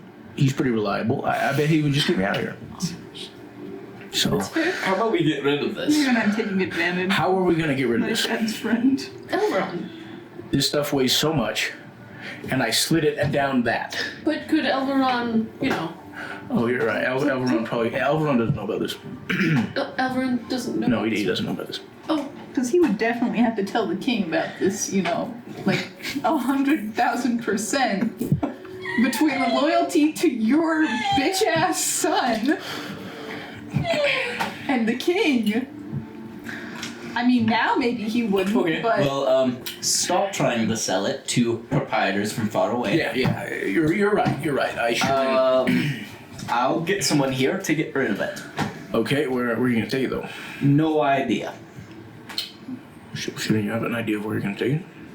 What if we dumped it in the ocean? Not in game, but above the table. Make, I just had that insane mutant fish. that's what I thought too, was like, we could just dump it in the ocean, but then I was like, then we're gonna get a Kraken. Campaign 3 is just all the fish people start taking over, and they take over the entire world. One octopus gets a hold of that, and it's over. I don't know what to do. This is. Well, let's breathe. Best solution would be digging it up, right? Let's breathe. I gotta ask really quick. Are this guy and Odie in a similar age range? Yeah. Odie really likes this guy. This is Odie's making the eyes 75 at him. million gold about worth of this stuff.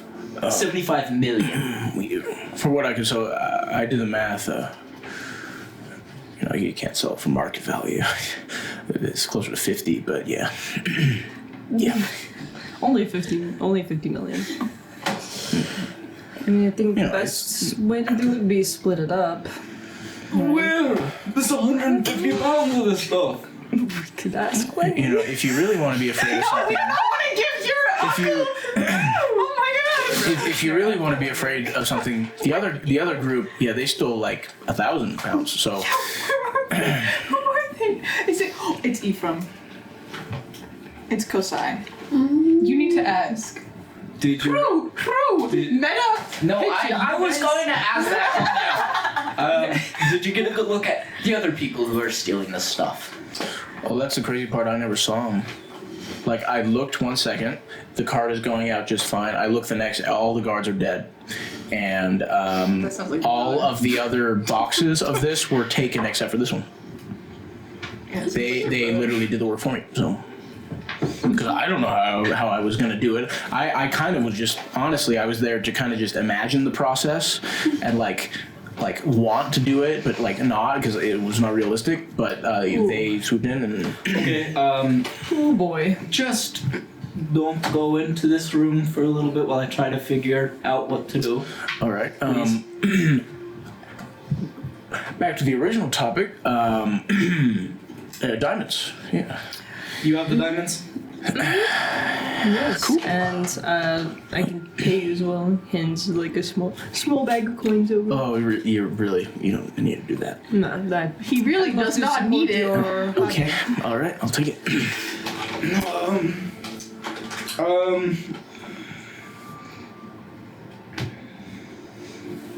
What if I tell him to steal the king's shoes?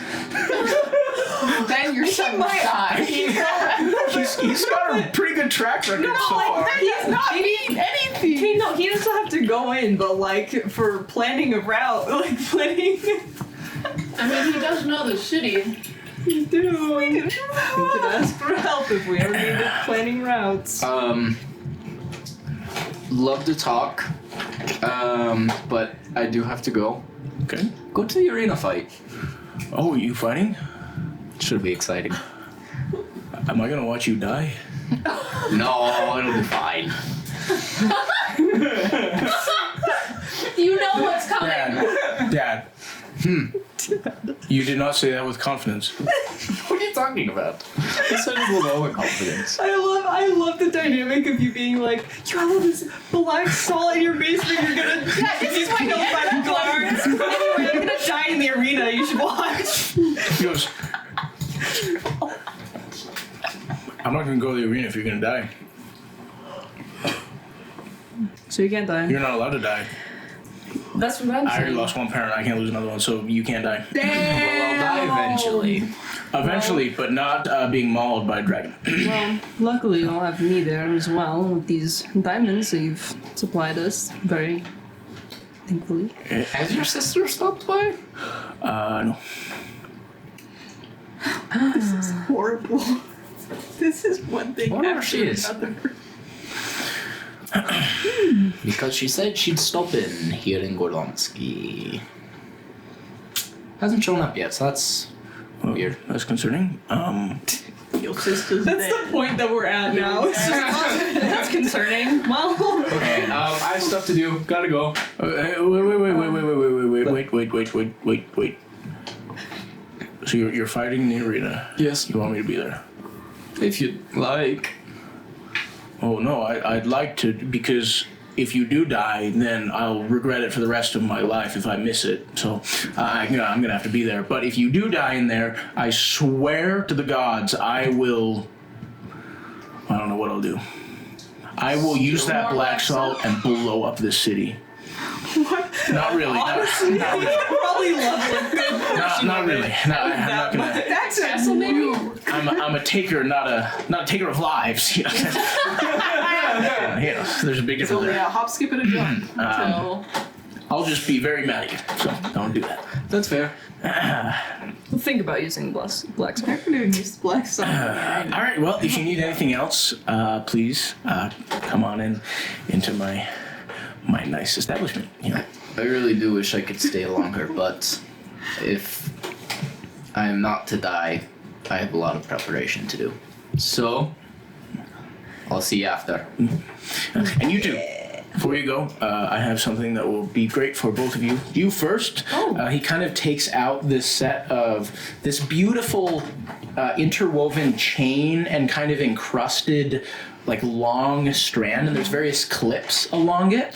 He kind of goes up to your hat and clips all of these little adornments around the entire brim of your hat. It holds quite firm. It looks really cool. And then for you, he takes out almost what looks like silk kind of cord, but as you get a closer look, you see the silk cord themselves has these little beads of like opal and diamond and ruby kind of interwoven with the silk, and then he kind of, may I? Sure. He kind of starts wrapping them around the horns, and then he goes, take your finger, grabs your hand, hold that there. I just need to go one thing. You see he Are goes. your horns pink right now?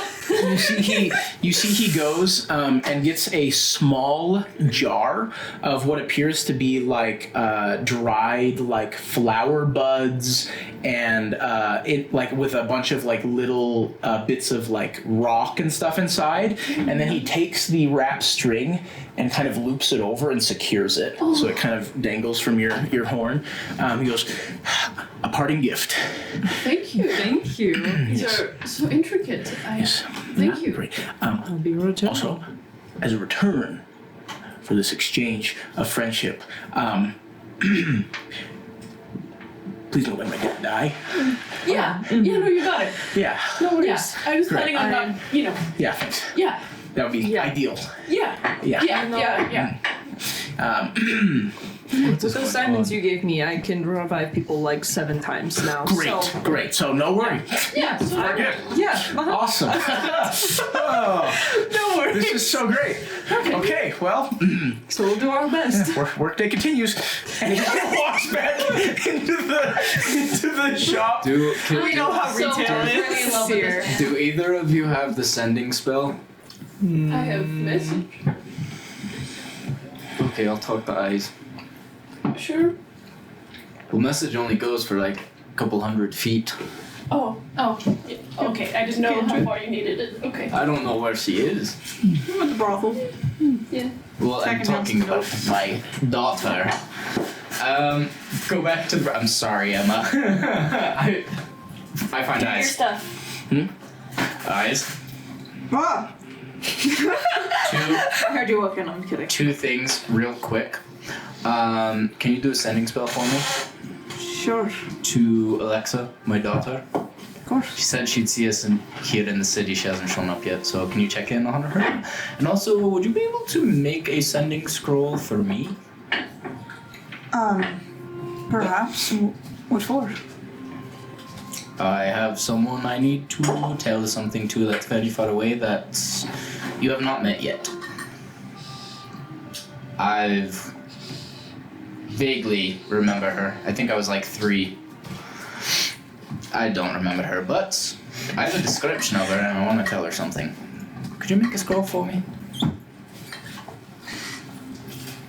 I could. Yeah. I'd appreciate that. But also, Alexa, can you check in on her? Right. I'll cast sending towards Alexa. Okay. Sorry. That's concerning. Yeah. What do you say? Alexa, it's Play Despacito. Alexa, play Despacito. Samantha. Wait, her name is Samantha. It I is have Samantha. Alexa written in here. Huh? I was like, Alexa feels so wrong. Whoa, Right now. Samantha. Would you like to explain what just happened? I don't know my daughter's name. Dad of the year. 2 years in a row. 2 years in a row. Well, it was kind of hard. Yo. Okay. You're on the mini fridge. Need me one of those. On the mini fridge. Can you just do it? I will Be cast jealous. sending to Samantha, because that's her name. It is now, apparently.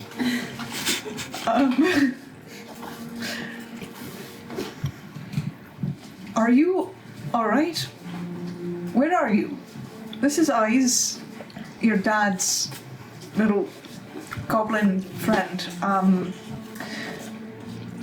Are you alive? You hear immediately, Ice? Yes, I'm perfectly fine. I just chose to... You guys are being very loud. I wish to be very quiet in case things go awry.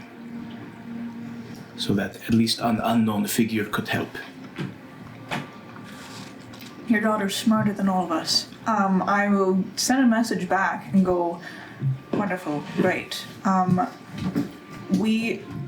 wish I could do that as well, but glad you're alive. Can she respond? Yeah. She then goes, I figured in the event of all of your demise, I should have preparations underground ready so that this revolution is not stopped in its tracks immediately. Damn. Yeah, Samantha. I'm in love with both of your kids. I love them. Well, she's busy. I think she's alright. Perfect. What about your other child? Your son? Oh, he's doing all right. Why do you say that so weird, Atticus? I got the three of us kind of just like. I don't know what you're talking about. Atticus, why did... Your voice has never... You've never spoken with that cadence to me before. Both of my kids are revolutionaries. I don't know what happened. What is your son doing? Is your son a revolutionary technically, or? I mean, he's stealing from the rich. I mean, yeah. Your son's... What? Very successfully, too. Yeah. I thought it was So a based. jeweler. Yeah, he's stolen all of his jewels. That he says. Oh, hey, he didn't say all of them. Just like a lot of them. Like the majority of them. Alright. Also, He gave me diamonds though. So, that shipment of black salt that the king got really mad about, about a sixth of it is in his basement. The rest of it is with Kosai. What? Yeah, What? Whose basement? Bepin's basement. Not Bepin. Where the fuck did that come from? I have so many people in this fucking city. Evident. My son. A sixth of like 150 pounds of black salt is in his basement. Atticus. The rest is with Kosai, I think. How do you know? He said he was watching the convoy. Then he looked away for a second. He blinked. Then all the guards were dead, and all the black salt except for one box was there. I mean, that sounds like... Kosai. Yeah, Kosai. Why does he have it in his basement? I don't know. What? He slid black salt down the stairs because he couldn't lift it. He couldn't blow himself up. Why did he take it? I mean, Why he would did have he taken take more it? else. He's a kleptomaniac. What is wrong with your children? I don't know. Probably because of me. I traumatized them. Their mom died and then their father was drunk Yes, and their then mother absent died for and years. I was drunk and I traumatized them This and is now they're fatherless both behavior. very dangerous. They're Divorced. Fatherless behavior. Well, we need... Holy shite. I told him to just stop trying to sell it to people overseas. He's trying to... Yes! He's talking to people across seas trying to sell it. Do you realize people When are... I raised an arms dealer. People are going to then, if he doesn't sell it to them, try and get here to take it from him. I told him to stop talking to people and deal with it later. We have to survive a dragon fight. Which he's probably coming to watch, so. This is a mess. What is wrong with your family? Me! You know, that's a question for any of us. Oh. Right, so Kosai has The black salt. Like, Why if are we he's- even doing this? They're just going to blow up Gordomsky. Fail safe. What the hell do you mean fail safe? This is a good brownie. Yeah. One of the brothel workers goes, "Oh, thank you. Made them this morning." Oh, maybe. What's the wet stuff on top? Well, I could tell you what it actually is, or I feel like it would be funnier if I just left that up to interpretation. Great. Thank you. Actually, no, I want to know what this is. Girl. It's just a bit of flour, and starch, and sugar. Oh, very nice. New technique. I love it. Yeah. Anyway, we need to take care of you, and then we need to go fight a dragon. We need to talk to Ephraim. We have so little time. Okay. We'll deal with Ephraim after the dragon fight. First, we need to survive dragons. What would be the ideal place to drop a bomb if you wanted to drop a bomb and take out the major leaders of an entire city all in one go? They don't know that we're doing it a week early, though, do they? I'm certain they know. They've got spies everywhere. Well, For all we know, this we'll- brothel could be full of Kosai spies. well, at that point, then what can we do about it? We gotta do something. We gotta. What can we do about it at that point? Like we've signed up to go just do like this gonna huge sit down fight. into a chair. It's a gamble that we If you are wanna talk to Ephraim, already talk to Ephraim. taking. We've already rolled the dice, and we've already chosen our. I don't know gambling as well as people I know do, but Why couldn't No. we stick to like hunting the bears in the Heimdall. forest, terrorizing Heimdall, farms? who's been listening to all of this, Yep. he goes, "If a bomb were to appear in the city, I would certainly know about it. That is My true. whole job, which, granted, my track record isn't perfect, was to listen and watch out for the end of the world. Safeguard my city. I could do the same here." Right, well, this is not your city. So how do we know you'd safeguard Sure it? it is. I've been here 1,000 years. It may as well be. It's built by your enemy. Man who Yes. entombed you. But I don't trust really you as want, far as I can throw you. I don't really want to see hundreds of thousands of people die either. I'm gonna insight check that ish. Roll. Anyway, should we contact Elveron? We have like a couple days left. We need to get on Ass. this. 13. No idea.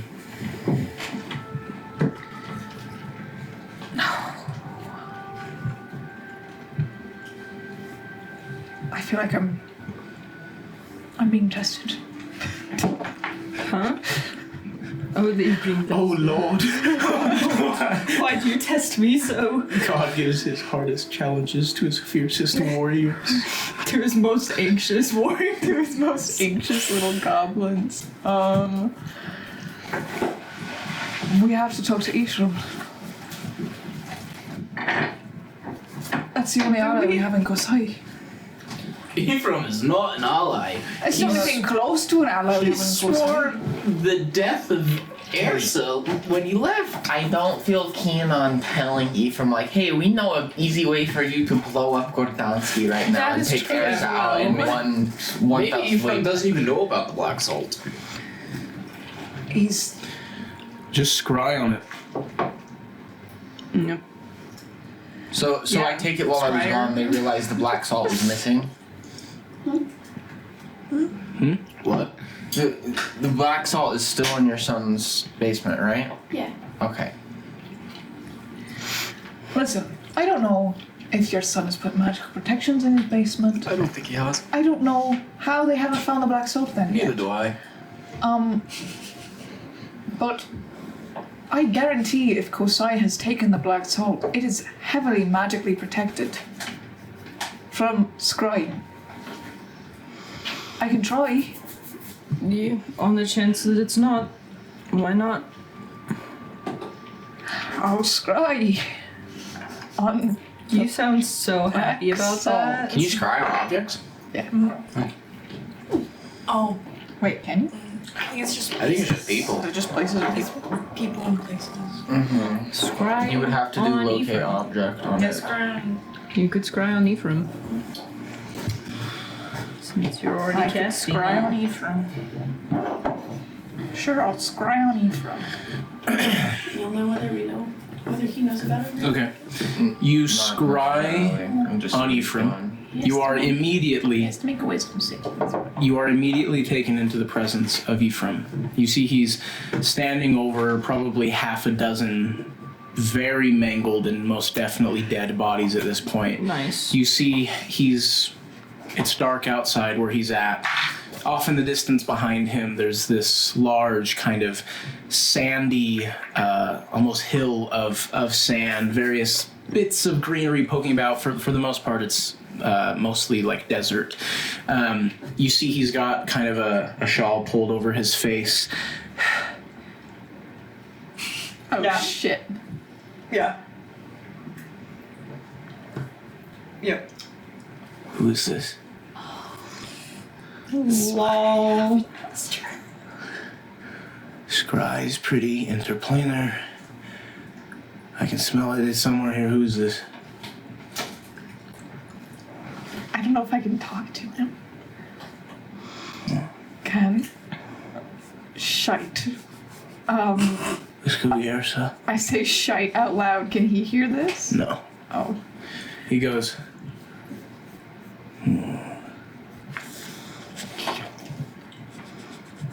He kind of just looks around, grabs his blade, which was plunged through the heart of one of the men. Oh shit. Oh shit. Oh shit. You see he kind of picks up the sleeve of the one man and kind of wipes the blood off to keep his blade clean, kind of sheaths it back on his side. Whoever this is. Wherever you are. Now I know you're looking. And I swear to you, I'll find who did this. Your days are numbered. Me when we make things worse. And the scribe. You're the one that wanted to scry on Ephraim! What's funny is if you had waited to scry on Ephraim after she got her gifts, you would have learned that scrying is very easy for them to detect and do. I believe we're jumping into Ersa's stuff, correct? Okay. Sometime throughout the day or week, whatever the timeline may be, Elveron finally gets back. You can tell he's been busy at making preparations. You see he kind of gingerly steps into the brothel. You can tell that a few of the brothel folk definitely recognize this man. A man who has brutalized many of the people in the city. A man who has vehemently and loyally worked for the king who in a lot of regards is not great. I'd say most. They kind of scowl at him, and he is aware of this. You can tell he tries to ignore it. He kind of steps forward towards where Atticus and Ersa is. And he goes, things are ready, if you wish. Would it be safe for someone to come with me, or is it? If that would make you feel more comfortable. I would like to go with her. All right. I'm going to teleport us there straight from here. Okay. This means it eliminates the risk of anyone seeing us. On the off chance that someone is there, no, I was just there but moments ago, I will deal with it. But the chances of that are unlikely. You ready? Ready. If we're all in like the main kind of area of the brothel, I think Sav would wish you good luck really quick. I'm gonna give Sav a hug. Oh, put you back. My giant sleeves. Legs down. Both of you, good luck.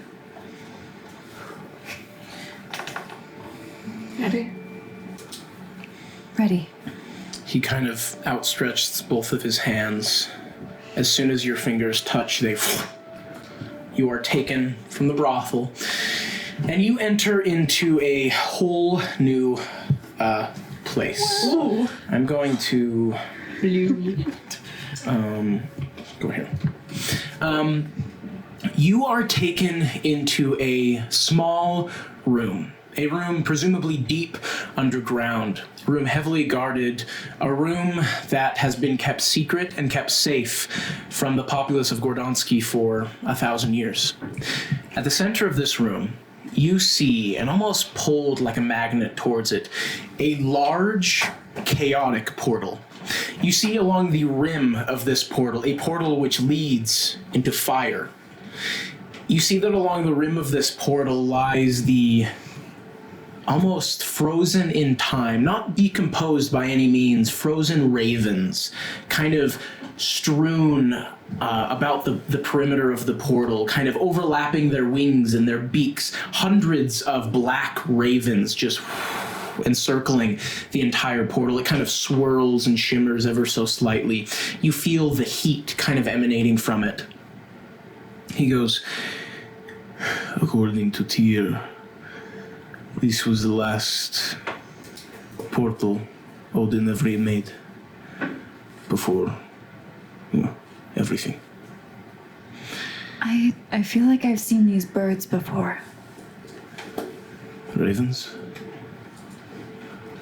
Is this evoking imagery from the one vision? The birds you saw were small bluebirds. Small bluebirds. Not ravens. Okay. He goes, this portal will absolutely do the trick. This is far more powerful than any portal I've ever absorbed. This portal was handcrafted by the All-Father of an entirely different pantheon ages ago. I do not know what you will see. I do not know how long it will take. But if you are ready, all you need to do is outstretch your hand. Ersa, Yeah. are you sure you want to do this?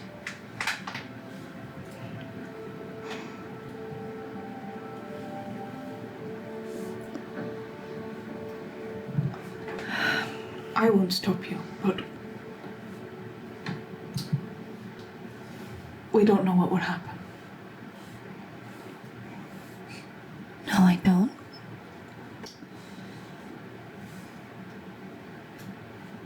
But I feel like this is the first step in helping me get some kind of control over what's been happening to me, to my family. I've got to take it.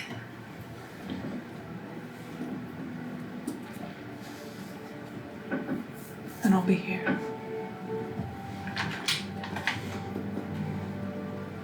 Don't touch it. She'll take a knee and brace herself with one hand Please don't fall in. and reach down with the other. You touch it. As soon as you do, eyes, you notice that Ersa is no longer there mentally. You see her eyes kind of curl up into her head. But You said you do because you lose vision. okay. Ersa, you feel, still looking at this crowed portal, you feel your senses kind of start to go dull. You hear perhaps the voices of Eyes or Elveron behind you, but you can't make out anything. You close your eyes, trying to desperately become not so nauseous and gross feeling, until finally you sort of awaken. You awake in a very familiar place. The sand underneath your feet, the ocean breeze to your side, the salty kind of air emanating through your senses.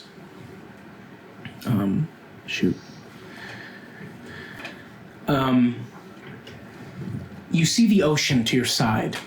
It's dark, storming way off into the distance. You take step after step into the sand. You see your village, the village so familiar to you. You hear the voices, the sort of grunts and the signs of your family. You start running across this beach. You feel fully in control, yet it feels like a memory. You're controlling every bit of your action, but it feels all too familiar. Every step you take is one that you've taken before. Stepping into your village, you see all the village folk, your friends, your family running around. You see the cliff sides up above, the trees kind of waving in the strong ocean breeze. You see your mother and father kind of approach rapidly, clasp you in their arms. One of your brothers, with the other on his side, kind of approaches and in sign goes, Ersa, ready to go and hunt? Come on. You see he's got a bow on him. He starts charging into the cliff sides, delving deeper into the wooded forest. As you're kind of peering through this forest, the waves at your back, your brother kind of points to the ground. You see kind of tracks of an elk. Up there, probably. These are very fresh, and it has not rained in a day. You follow your brother, both of them, following these tracks, till finally you kind of crest behind this bush, taking a bit of cover as your brother kind of tells you to. You look down at your hands, smaller than you're used to, probably the hands of a 11 or 12-year-old, eager to be on this first hunt with your brothers. Your older brother, he goes, he points down below, kind of sipping from a riverbed, an elk, full antlers on display. You see your brother kind of knock an arrow and passes you the bow. She stops herself from getting too excited, and she kind of fills it in her hands, lines up with the sight, kind of using her brother as guidance. He kind of helps you adjust. He kind of signs, hit him right there. It'll be quick, painless. Kind of draws it back, lets it fly. The arrow flies true, gliding past the trees. You see it designated for its spot, right where your brother told you. But it doesn't hit. In fact, you don't see the arrow at all. Your brothers seem confused. One of them asks, that was a perfect shot. Where'd the arrow go? Did you hit it? Should I do a run? Let's follow it. Maybe you hit him so good that it went all the way through and we just can't see. You follow this elk. It meanders perfectly fine. No sign of injury whatsoever. The brother goes, Let me try. He finally knocks an arrow. And he fires, just as true as you did. This time the arrow connects, right where you were supposed to hit. The elk very quickly stumbles to the ground, kind of lets out a noise of pain. You all quickly run up to it, and your brother very quickly, not having you do it, he goes, look away if you must. Takes his knife and very quickly ends the life of the elk. Where's your arrow? He starts examining the body. There's no markings. He refers to your brother. Did you see the arrow? Maybe it flew off past. No. Huh. Anyway, it's getting dark. We don't have time to look. Let's get this back. You all, 3 young individuals, hoist this large elk up and very strenuously get back to your camp. Kind of set it down. Your parents, the rest of the village folk are proud eager to have a good meal. You seem confused, concerned. Where did that arrow go? You look across the events of your life, kind of fast track a bit. That question of where that arrow went is still a mystery. Till one day, maybe you were 15 or 16, several years later, you're kind of walking through the village, and an arrow washes up on shore from the ocean. Kind of lean down, pick it up. Could be any arrow. But you see the arrow begin glowing. These kind of runes wrap around the shaft of it. You kind of freak out. You're still young. You toss the arrow back into the water, and you see it sink into the sand and be pulled back out, the glow completely disappearing. You've always wondered if that arrow was the one that you shot at that elk. You still don't know. Even then, perhaps you had some gifts that you couldn't control. Some strange happenings that can't be explained.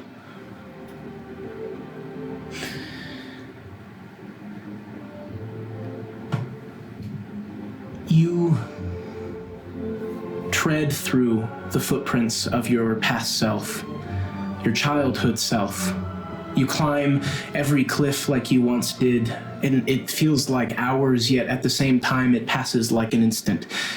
You start to lose grasp of this dream. You start to think that it's real, that you're just living life as this. It gets to the point where it feels like you spend an entire full day going about business in your village, hunting with your brothers, whatever it may be. And it feels strange, off. Weird things have always happened throughout your life that you have never been able to explain. And as you tread through your entire childhood, watching in perfect recollection a retelling of everything you have ever experienced, your entire life, as if you just relived everything. You felt the love of your family just as real as if it were there, the sight, the smells of the cliffs, your many adventures with your brothers, the quiet moments of peaceful meditation along the cliff sides, the ocean breeze ever gentle. This is the life which perhaps everyone dreams of, certainly what you have. A life of love, of peace, of seeming purpose, a life worth living. You sit and ponder, fully aware that all these are just memories. You look at your life. You think of all you've achieved, all you've done since leaving your village. And in a terrifying movement of the mind, you look to your tattoos, which were not there before, to Tempest on your side. This may have been your perfect life, everything you dreamed of, but fate has brought you a different life. A life where perhaps you, Ersa, can achieve something far greater. Perhaps you can aid others in achieving such a life. And in this moment of stern recognition, your eyes trail off from your village and to the stormy, far-off sea. You see a flurry of glowing blue birds flying through the air and diving in the water like dolphins. You find yourself suddenly surrounded by them, standing atop the ocean waves. Thousands of these blue birds interweave your limbs and rock you back and forth. The gust of winds fills your lungs. One after the other, they begin diving headfirst into you. They disappear onto your skin, leaving behind inky tattoos. And suddenly, when all the birds have stopped the fluttering of their wings, it goes quiet. You hear the voices of all those who love you ring through your mind. You take a breath. You look down, and the art on your skin, which has been ever growing over this past year, you see it is finally complete. Every ink trail finished. Every circular movement has met its end. You feel a new sense of power, a new sense of purpose after all this. There are so many unanswered questions, so many things that you do not know. And then you hear a voice. Ersa? It's your mother's voice. Your biological mother's voice. Ersa. Don't worry, I'm dead. Or at least I think I am. But I've been waiting for you. For a long time. Your brother too. I finally met him not so long ago, and I'm glad that you're finally coming after. But I wish I could hold you, touch your skin, see your face. But all I feel is your presence. I want to see you. Why can't I see you? Because all that is left of me is now with you. What? But Calaran said he...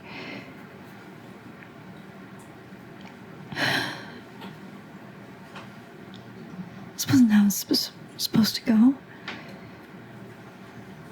In a sense, I'm alive. But only through you.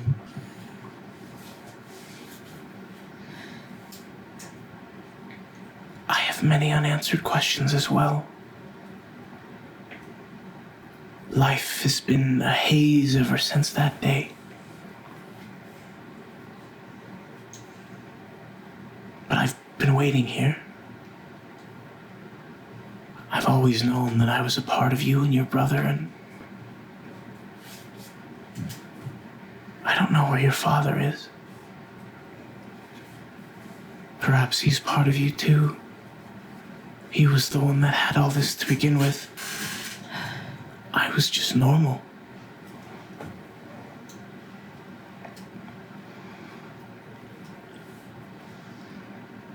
I can't talk for long. You feel yourself starting to be slowly pulled under the waves of the water, starting from your feet, your ankles up to your knees, the lightning kind of crashing all around you.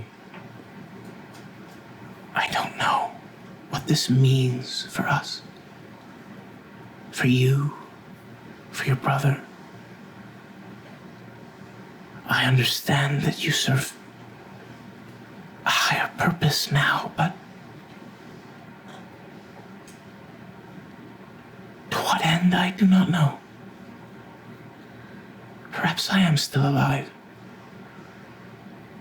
Perhaps this is just a fragment of my consciousness left behind in you. Will I be able to talk to you again? I think so. It's hard to tell.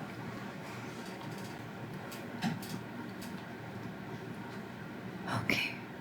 I'm losing you, though, as you slowly go more and more under the water until it's just your shoulders.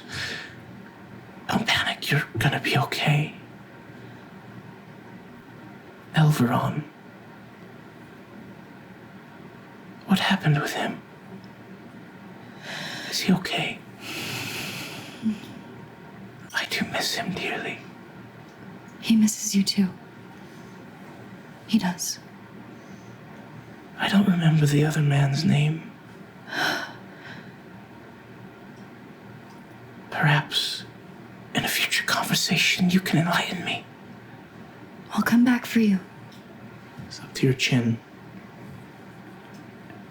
I love you, Ersa. Underneath the waves. You wake up fully, back into that room, eyes. It has been 7 hours. 7 hours of Ersa being completely stiff in the exact position that you left her. Ersa, you finally kind of regain consciousness. You look around you. You see eyes standing there. Good to have you back. How long was I out? 7 hours. You sore? Oh, yeah. I asked Elron if I could move you, and he didn't think it'd be a good idea. That's okay. Ersa, you feel tingly. Different. Strange, to say the least. I think my foot's asleep, or my whole body's asleep. Ow. Ow. You feel a sudden sense of power, and as you go to kind of scratch your back, kind of move your joints around, in that moment of strenuous scratching, you are suddenly transported from one end of the room to the other. Elveron, Oh, that is disorienting. Sorry. it takes some getting used to. How did I? If what you have is the same as mine, it's a lot. Ursa's like trying to not touch anything. How do I? He goes, how do I break this down for you? To start, congratulations. You can go wherever you want, whenever you want, and take anyone you want with you. It takes some of your energy, but you can teleport yourself, others, objects. Not to mention, you can go to other realms quite easily. You can also freeze objects or people in space in their realm, Ursa kind of nods at the memory. locking them into their current position in the realm. He goes, you can also, you know what bags of holding are? You can make those, but at a larger scale. Looms of holding. You can enhance your attacks with... It's a lot. We'll, work on it for the fight. I do think I am not comfortable here. First test, Ersa. Grabbing our hands, take us back to the brothel. Oh, do we want... I trust her. Just think about it. Nothing more, just the place in the room that you want to be. I trust you too. Just please don't split me into like Smell it. 50 different conscious. And when you picture you there, also picture us there. Together. In the exact same position as we leave. Okay. Got it? Got it. He kind of puts his hand forward.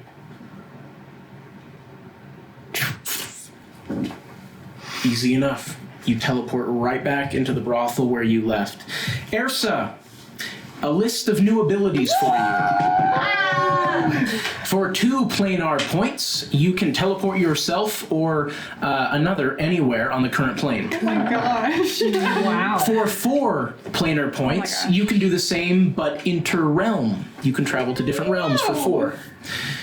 You can freeze object or creature in place for 10 planar points.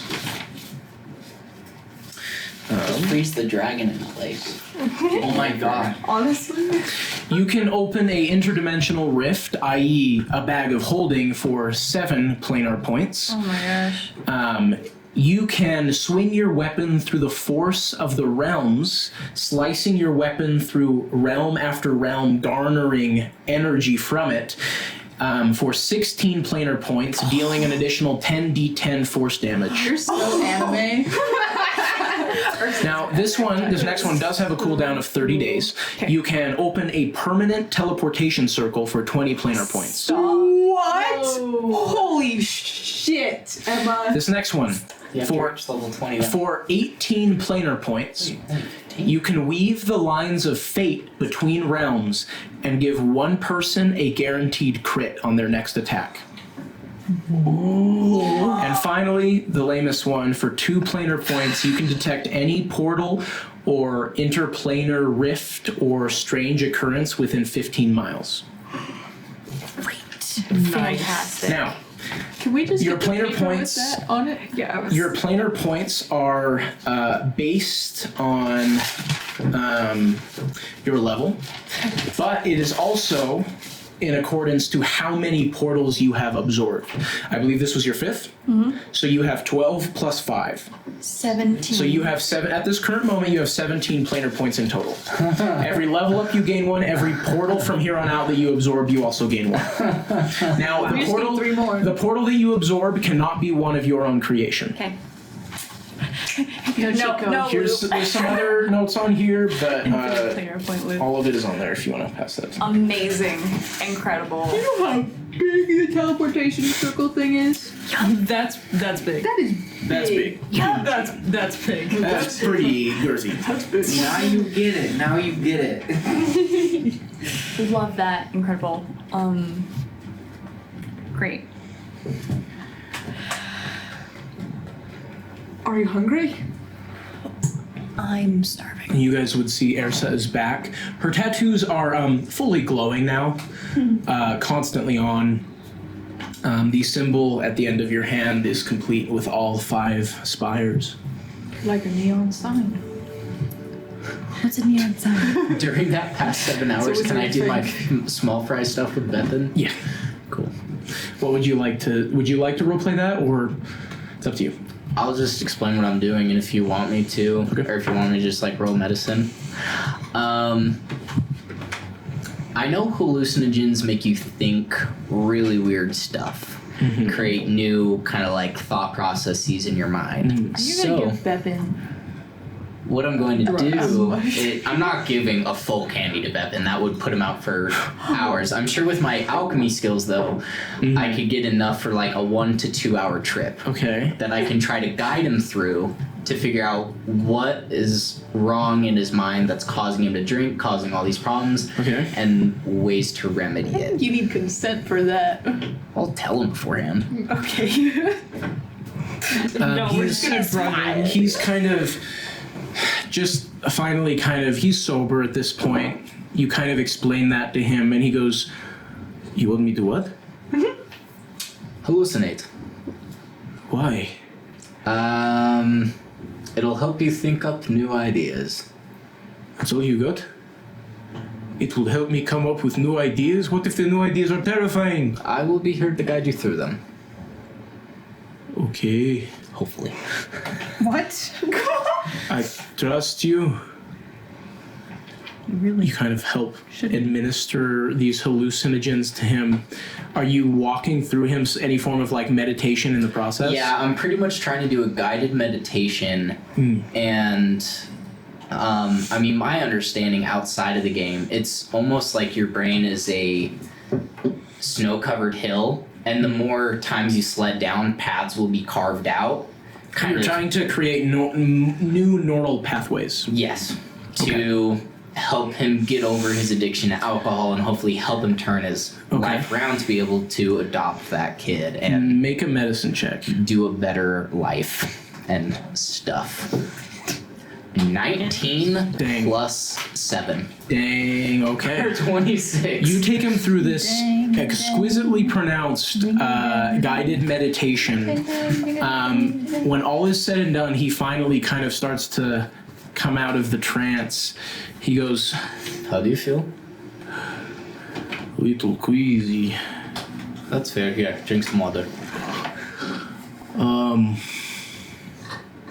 What was that? I don't know. I've never done this before. Now that it's over, I came up with the idea like 2 hours ago. What, Elveron said he tried everything. am I He said- suddenly cured or something? What is going on? Well, do you have the urge to drink? Yes. But will you? Now that Well, I don't know. It doesn't seem appealing right now because I'm talking to you. Okay, so Maybe later. you care about me, and knowing that drinking will cause problems for you, you want to stay Yes, yeah, sober you and good for rationalize me. it. Yes, yes. Yes. But that is not anything you did. I knew all that already. Okay. Now. Sorry, I'm so pissy. I No, don't mean it's to. okay. It's okay. Now that You still have 4 sets of ears on your head. I'm sure. Are it'll those the disappear. drugs or is it real? Probably the drugs. Oh, let's hope so. I checked just to be sure. But now let's think of what was it? His sister's son, right? Mm-hmm. Now let's think of your sister's son. You know that any type of drinking will lead you down a very nasty path. Now for him, will you avoid drinking? So you can put him in a household full of love and a life that he deserves. All of those things I want to do. I am just afraid. Of what? Failing him. He is nothing, he is no one else, and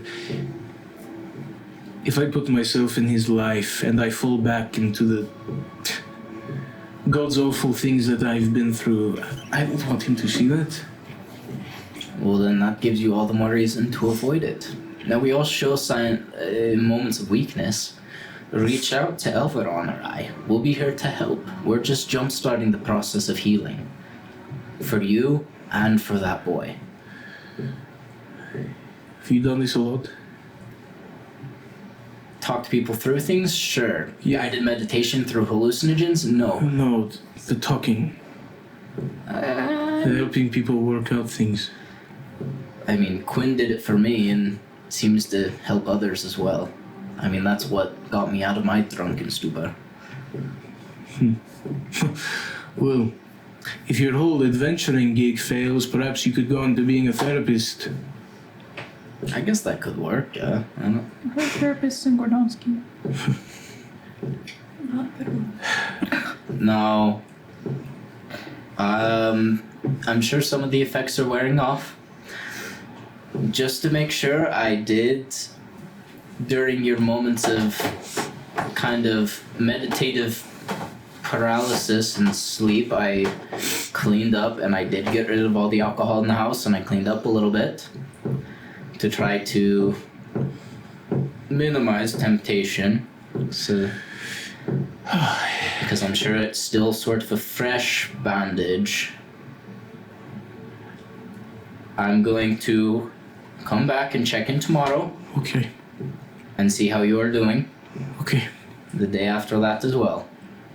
After that, I'm not sure if I'll be pulled outside of the city or not, but I'll talk to Elveron. And Okay. if things go well over these next few days, I think you owe it to yourself and that boy to keep sober and do your best to make the lives around you and your own life better.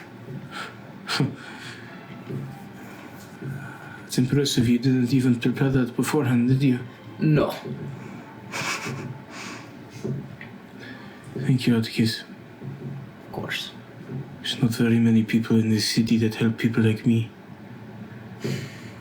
Everyone tries his best, but I have a feeling he only does it because he's fighting demons himself. Yeah, I guess I have a hand up on all of you.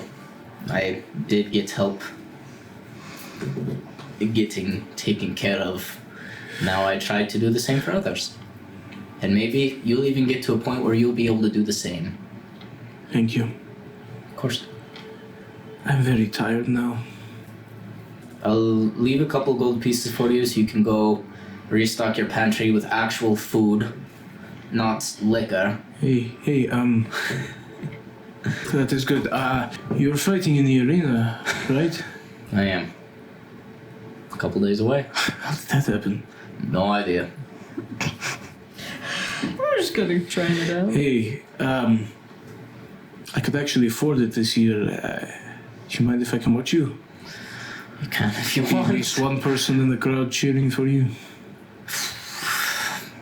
I'd be honored for you to come watch. Hey, what I could also do is I could put strenuous bets that you defeat the dragon. Or No, you just kicked rather the other way around. kicked a drug addiction. We are not starting a gambling addiction. Don't put any money down anywhere. No. I just think if you are going to win, no one thinks you will. The payout will be massive.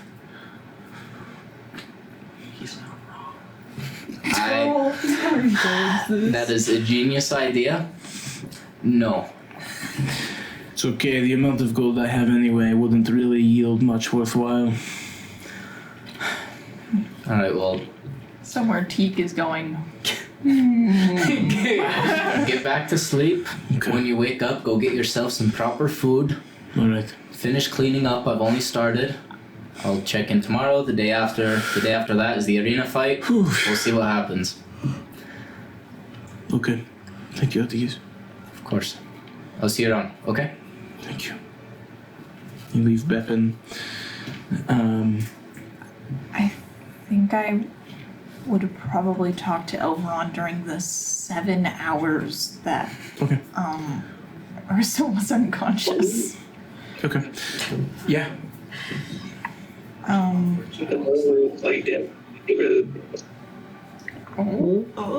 It's just some background noise from Brandon.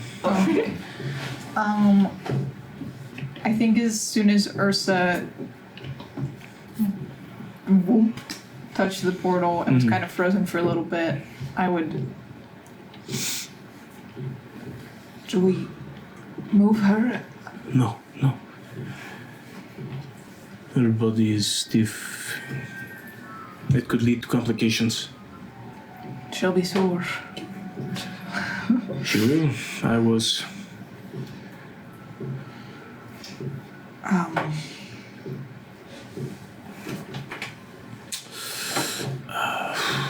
Sorry, I'm not a good conversationalist. Nor I. Why are you helping us?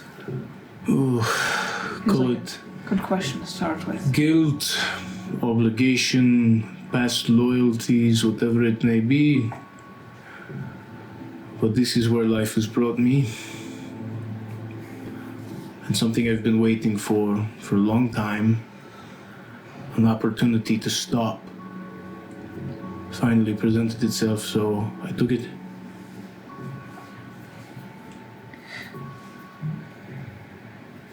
Besides, she's not my daughter.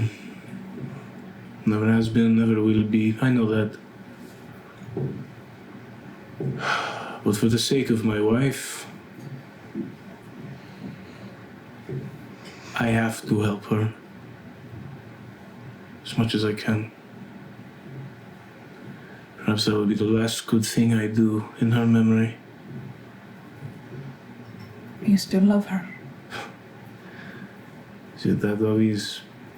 Yes. It's 20 years ago. I haven't looked at another woman since. What's the point? There's none like her. And you forgive her? I have. Although I can't say that it took me a long time. What will you do if she's still alive?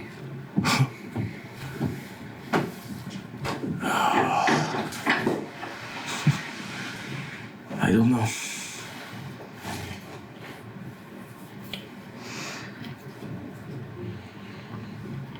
Loving someone doesn't change what they've done to you. I know. But Regardless of what she thought of me, she gave me the best years of my life. Nothing's ever gotten close. I at least owe her that.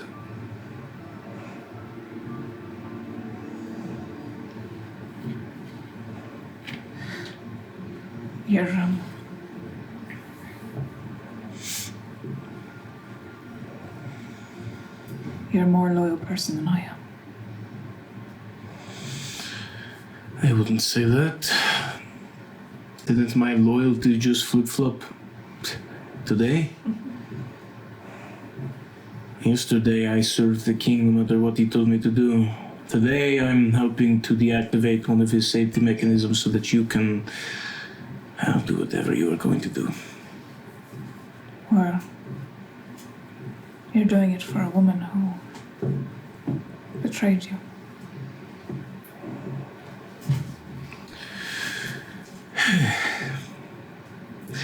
It is strange, I know. But I cannot change the way that I feel.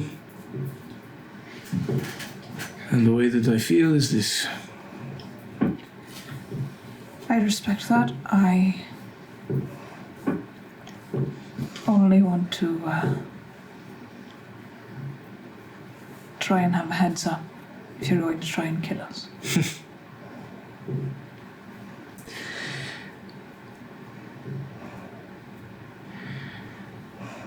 If I wanted to kill you, you wouldn't stand much of a chance.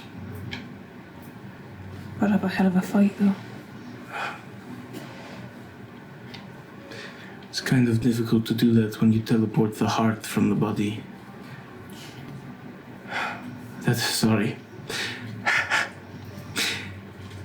You have to understand that it was just yesterday that I would make threats like that on a somewhat hourly basis. It is hard language to shake. I did not mean that. I apologize. Is Winter Spire really destroyed? Yes, I saw it myself. I was tasked in assassinating all of the leaders across every demographic in the city. Cut off the head and the body fell soon after.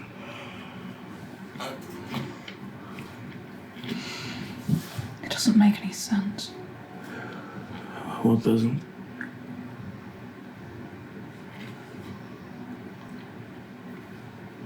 They were the most magically advanced city in the world.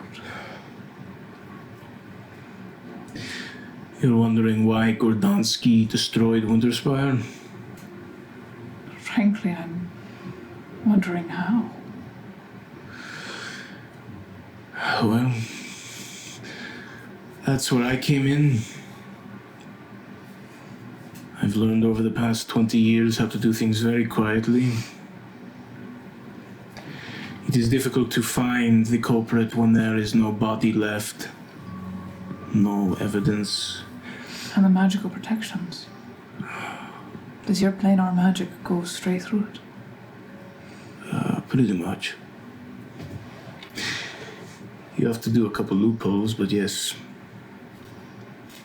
Most safeguards like that aren't anticipating a threat coming from a realm that is so far away from the perspective of the spellcaster. When you go to one plane of existence so far off from the current plane, the magic works differently. And it is almost as if when you are traveling back, you get slingshotted, gaining momentum until you crash right through any protections that existed. That's how it Any way works. to prevent that? You absolutely could. It would require a lot more.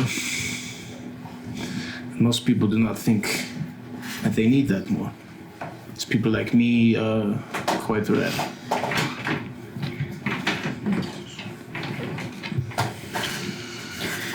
Well, I'm not sure how to feel about all that, but I'm glad for now that you're not teleporting my heart from my body.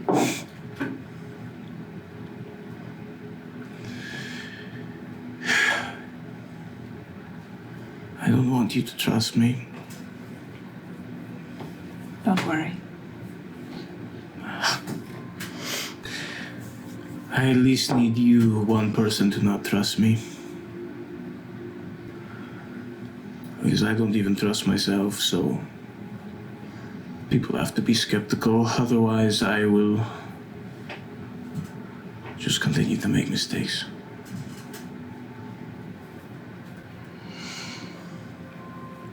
You're really sure we can't move her? She's...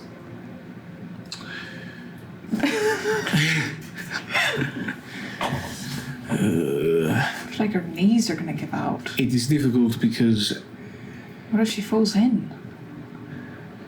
we could move her body, but her soul may not be able to find it afterwards. That is the problem. God, She is not on this plane right now. I understand. We have a connection and it's broken. But Connection?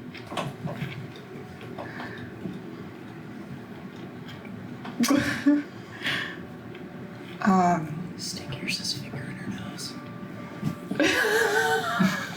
She just leans over to me and goes, stick Ursa's finger in her nose.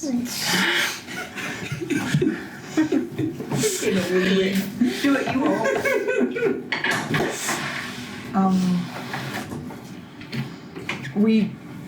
I can see through her eyes, and she could hear through me. Never heard that before. I'm glad you guys found each other at least. Yeah.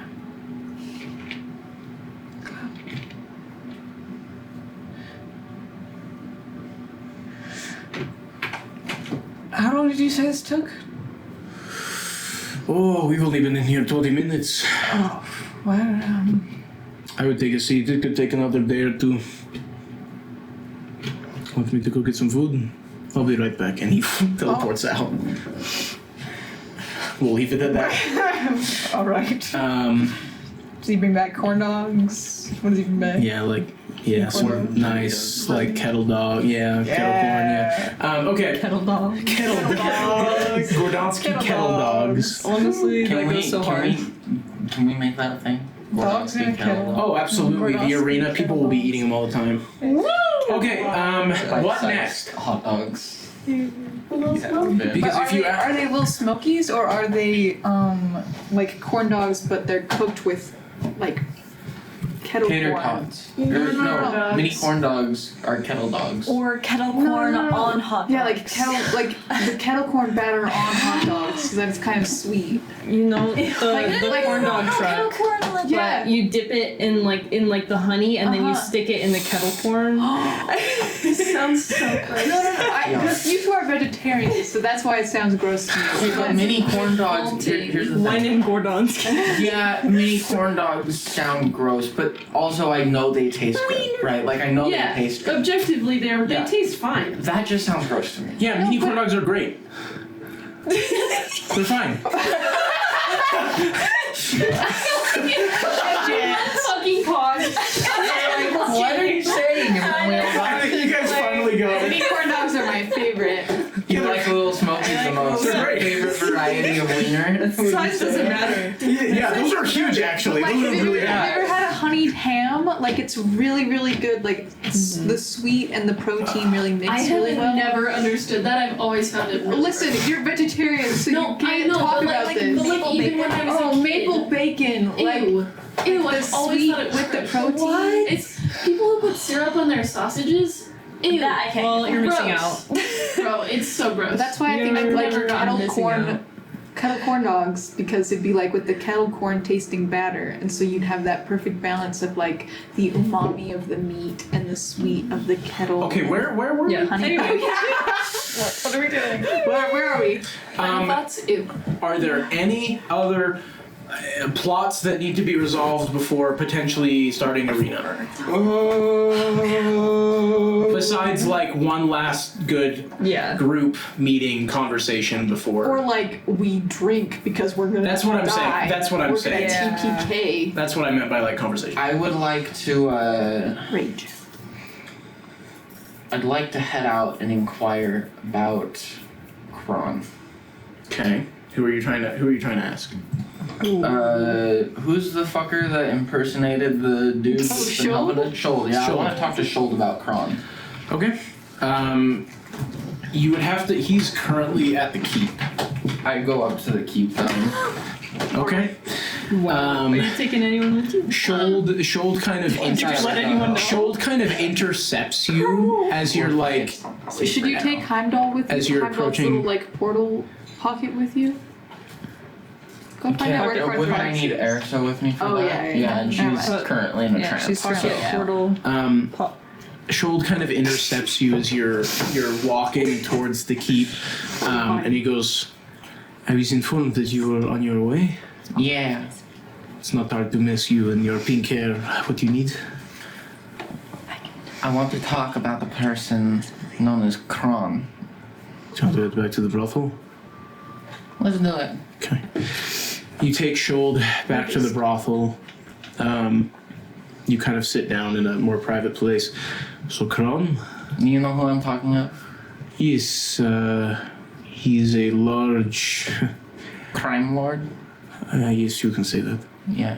Is he here in the city? Most of the time, Most of the time, where does he reside? I don't know. He moves around a lot. The only reason the king puts up with him is because he's profitable. Okay. He's a smuggler, a trader, along with all the other underground activities. He's able to get materials that Gordansky always is in need of.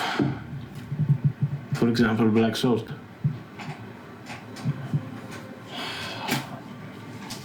What all do you know about him other than this? Anything you've heard being rumored or I know over these past couple of years, he has been quite the proponent of bombings. He will bomb competitors, completely incinerating buildings, blocks of street, meetings of people. There has been some intelligence done into such bombs, and there is no evidence to suggest any one type of material, magic, or individual who plants them. But the pattern of them, they believe that it is related to Kron. have you heard anything of him searching for someone? No. And if he is, I would not be the one to ask. Do you know who would be? No. I'm not in his organization. He keeps things very close to his chest. He will occasionally attend king's dinners or meetings. They have a thinly veiled alliance.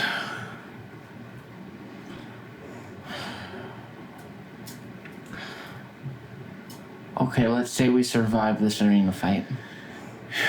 Okay. There is a possibility. You could get me at a table with him? With Kron?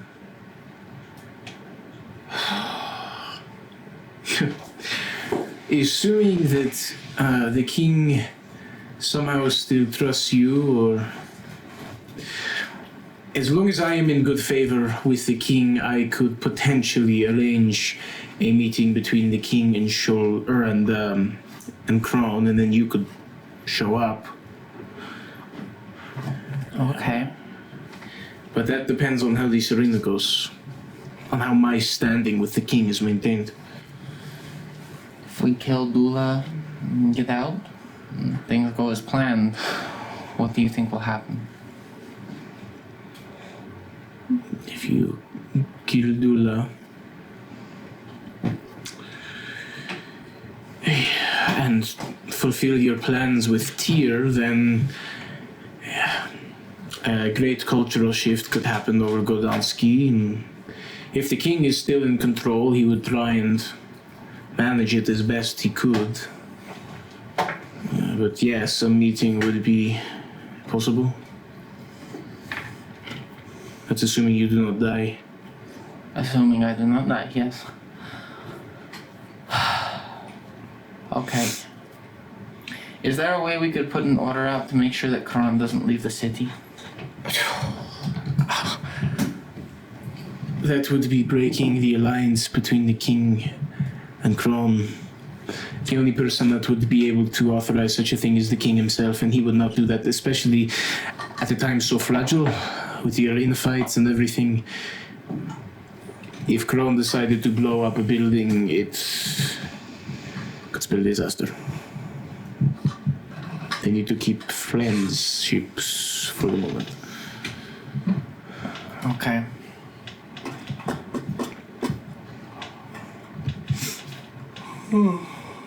Anything You else? should.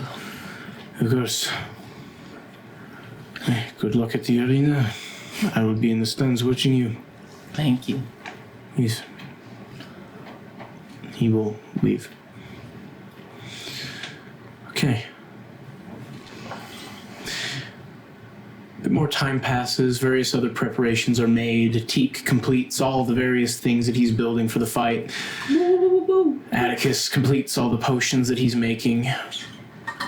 It is now the night before the arena fight. It's dark outside. You all converge in the brothel. Less than 24 hours away until you will face down the first dragon. And if you survive that, then the next. And if you survive that, then potentially Tyr himself. Small fish. Small fish.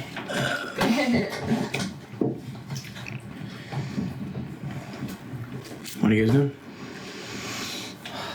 Are we just all chilling in the brothel? Yeah, I'm assuming so. I'd like to hang out with Saloon a little bit. Get Atticus to bring her here. Okay. Do you want to wait until Brayden is back in the room to... Yeah, Do that. and not necessarily like a one-on-one thing, just kind of having her there to be with us. Okay. Sorry. We will do that. So, are we all worried we're going to die tomorrow? I mean, a little, yeah. Definitely possible. It's kind of been Very. floated around. I think it's gonna be okay. If we just believe hard enough. In the power of friendship. Ersa goes to like grab a glass to toast, and it like disappears, and she's like, "Dang it!" How's It that appears going? in my hand. How's that going, by the way, Ersa? My foot still kind of feels like it's asleep. It's a lot. But it's good. I'm glad.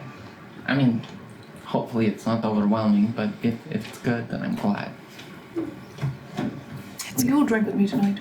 I don't want to drink before the fight, but if I get the hangover, We won't drink that much. that's a lie. Just like, Last time I drank with you, we sang songs in the bar. I don't sing. would you rather be hungover for the fight tomorrow, or have a last hurrah before we potentially die? No, those both involve the same.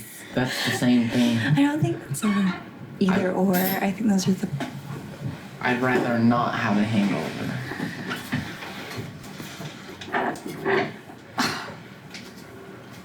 Come on. I've been miserable the past week. I'll have. You can drink.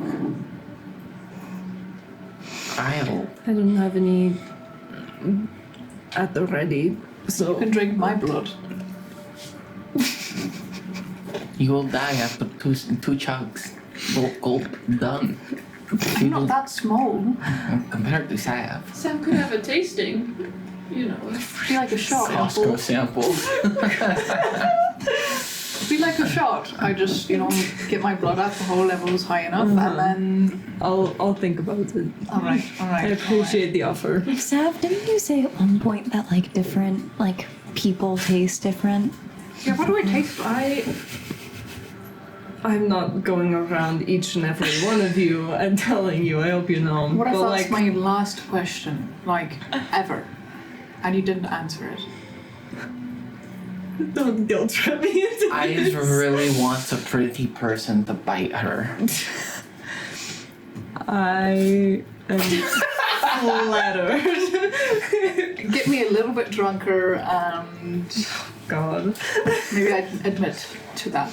But either way, I've been miserable. We've all been miserable the past week. Can we admit to that at least? Yeah.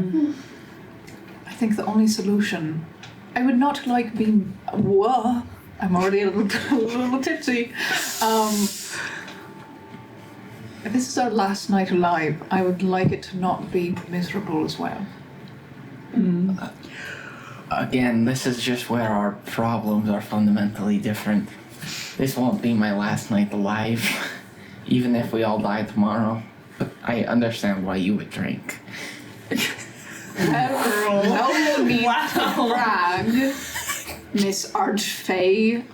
Whether you are or not is still up in the air. I mean, we could ask. I don't know if we want to bring Cohen into the mess of tonight. It's Is just, Heimdall here? Oh shit. I don't know. Maybe I He's the god of like listening. He's know. always in the corner. I don't want to deal with that. Fair. Look, Well, then will you at least just like pretend? I mean, pretend that it's your last. so If it was your last night alive, what would you do with it?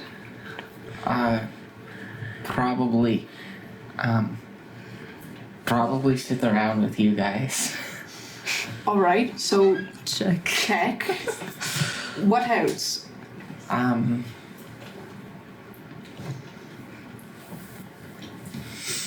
I don't know. I haven't had hobbies since I left your lender. Have you heard of a steel pail list? Oh Pail my list, you know. It's like everything you want to do before you kick the pail. That is like before it tips over and you die. Like, do you have a list? Yeah, fix my fuck up and find Crimley. That's it on your list? Like, Yeah. you don't have anything else? Not really, no. We need to add some to your pail list. No, it's too big right now. There are two items that are a lot of pressure. Pail is like things you've dreamed of seeing and doing.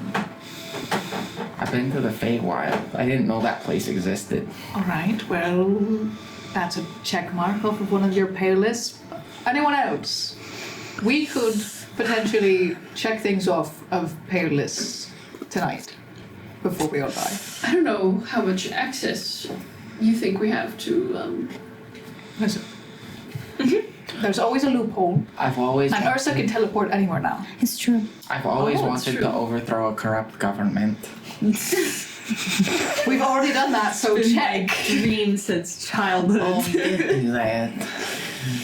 What about fun things like Overthrowing a government that we just don't like. one that we just have one little issue. Yeah.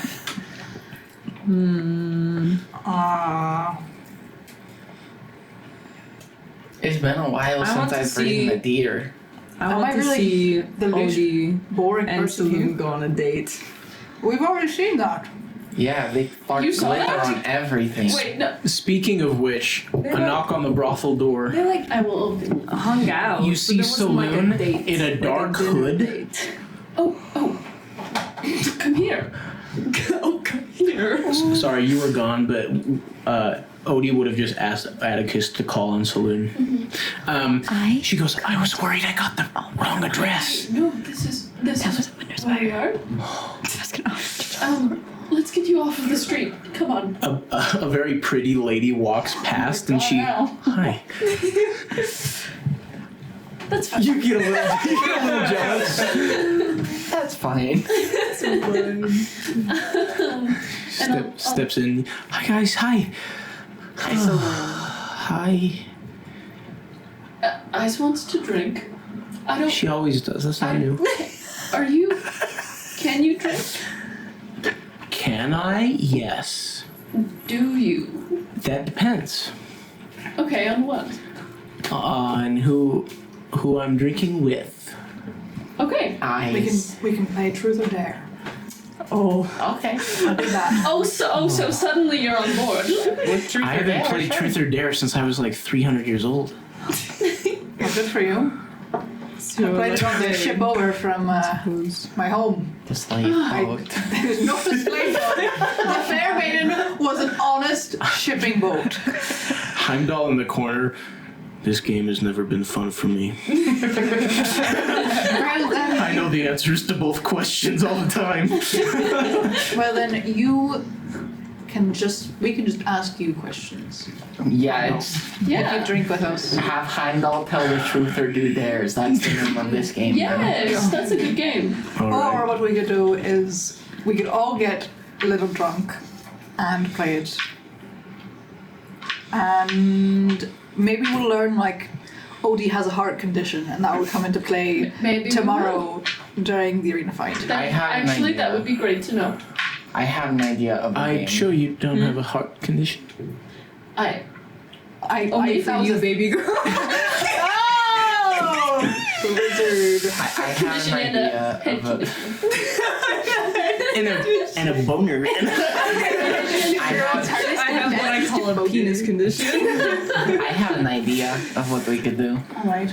Okay, so back in the Feywild, I used to lay down on the ground, and if everyone grabs out like a pouch or something, what I do is I go, and you just see like a few butterflies pop out of Gwen's mouth. I would love to play And this so I game. lay on the ground, and whoever catches the most wins. We're playing the elephant. Odie starts like lifting up his robe and catching all of them. I need to be like 100% more drunk to play this game. Odie, you're- spit out the butterflies from the elephant. Your trunk. now very large stick leaf bug, which you have forgotten about, I have not forgotten about him. crawls out from your backpack. Just a shell. He now weighs several pounds, and you Hell see that yeah. he's starting to develop like a hard outer, like Yes. lettuce, almost like a pecan shell. He's got this kind of more bulbousy round back, and you see his tongue go out and grab all the butterflies. Yes, he will win. We'll win. Keep doing this. Hungry hippos. Just I'll try and catch a couple in like my cup. Put my hat right over Gwen's mouth for a second. I cannot be the only one drinking tonight. I I will feel so lonely. will drink. Oh, sorry. Man, the music in here is really abrupt. I know, right? It's crazy. Gwyn will play truth or dare if you drink. I'll play truth or dare, but I won't drink. Why not? I don't want to. We have the most fun together when we're drunk. We need to figure, that's not healthy. We need to figure out ways to have fun. We're when about to not fight in drunk. an arena and die. so Lynn goes, speaking of which, is there anything I can do to help with that? Can you I give don't- Atticus superpowers? That Be good.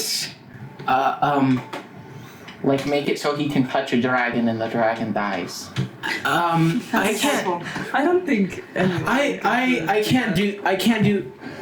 We should change subject. Okay. I mean, Huh? it doesn't. No, it's I could do that. Sure. If you can't, it's okay. I don't know how the whole dark thing works. No, I. Ersa, will you get drunk with me? I don't think I handle it that well, so it's probably not a You're good lightweight, idea. but I think it would be fun. But I'm afraid that I'm gonna blow everyone up if I like touch something wrong. It could just fall through her hand and explode on the floor. And go like. Alright, Ersa has an over the excuse. ceiling. You have an excuse because you're like 20 years sober and I don't want to break that. And you don't have an excuse. I'm like 3 weeks sober. Oh, wow. What a hero. Hey, don't diminish people's achievements. Good job, Gwen. Actually, if we're counting how long it's been since I've had salt, we're like. That's only because you ran out of it. Salt is pretty readily available. I don't think I that's could have gotten more necessarily yellow the case. salt. I found a diller, but I didn't buy from him. Well, black salt is a high like you've never tasted before. I don't want to taste it. But the yellow salt, I still get the itch for it sometimes. I really want it, but I didn't. Well, drink in the place of yellow salt. That I feel like that's bad. I will drink. Thank you. I will too. You're my one true comrade. Thank you too, Salone. Teak, will you get drunk? Gotta pull up the drunk spreadsheet. What? Will you drink with me, Teak? Oh, yes, for sure, for sure. You've always been my favorite, Teak. Teak the Tinkerer.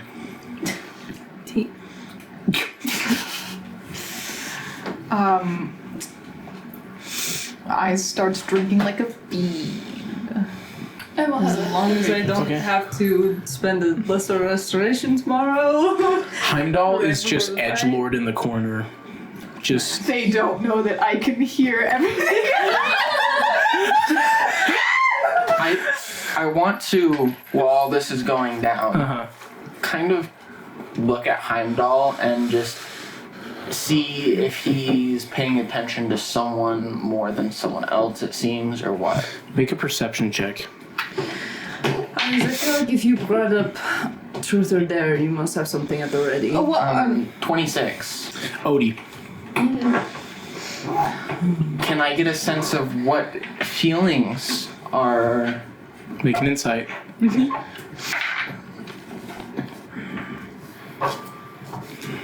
20. He's very difficult to read, but he is most certainly interested in Odie more than any of the rest of you. You're not entirely sure as to why, but I think you can rule out attraction, but, you know. that's about it. That's about it. Gonna go over to him. I'm gonna kind of sit down next to him. And be like, hi, Heimdall. The plan was we get drunk and then we play truth or dare. I need Gwen to be drunk to play truth or dare. So I don't want her to remember my answers.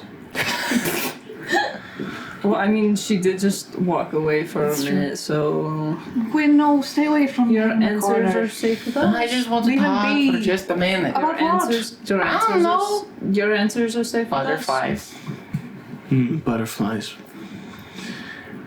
What do you need, Look at he's Gwyneth? miserable. How do you feel about me? Do you have a crush on me? To be honest, pretty neutral. Really? But that goes with most people. Heimdall, do you want a drink? I'm alright, thank you, though. You sure? I'm sure. This is real good stuff. I haven't had real good stuff since my world blew up. Well, this is like... Then you probably won't remember what the actual real good stuff tastes like. Like I do. I can't remember real good stuff. And it all just tastes the same after a while. I'm really alright, thank you, though. Anyway.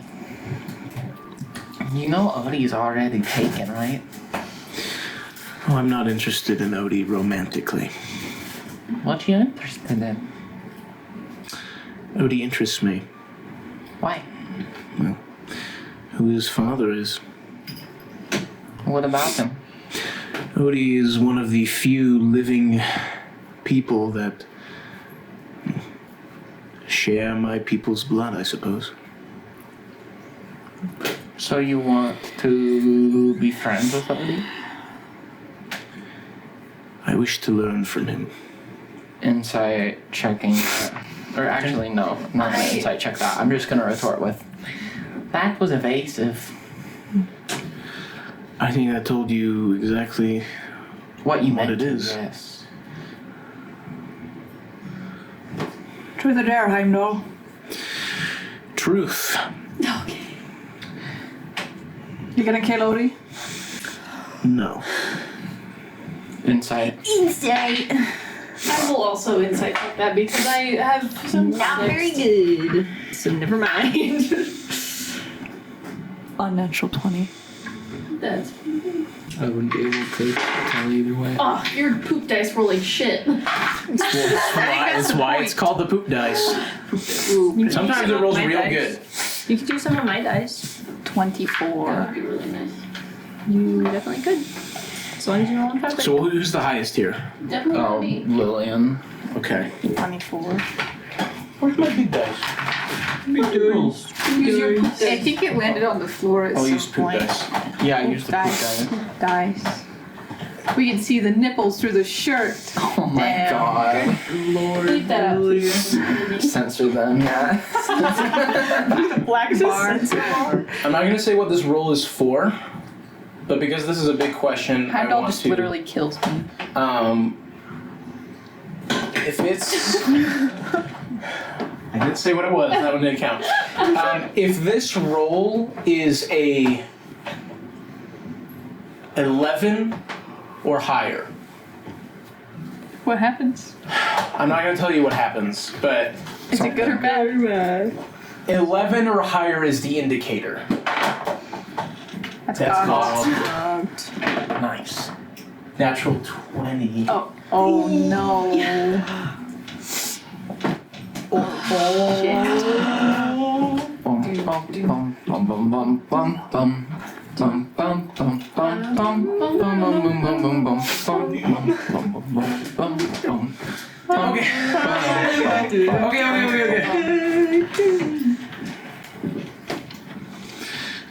No. Why do you ask? Yeah. Well, heard a lot of stories. You're worried because me and his father have a tumultuous past. Tumultuous is one way of putting it. You said you were Cutthroat. Oh, we were friends. Just in a very feudal way. Maybe. Okay. So you weren't friends. So you were rivals? Yeah. That's a bit different. Is worried that I'm going to do something to Odie because of my opinions on his father. Not quite. I'm more worried that you're going to use Odie here as leverage to gain something.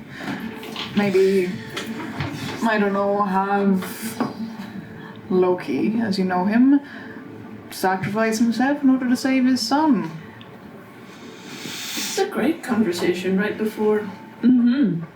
Super stellar, yeah. Well, I thought I'd bring it up. Well, I noticed. I mean, you're not being subtle about it. You're really just like staring at them. I am a strategist at my core. You're all smart enough to understand that.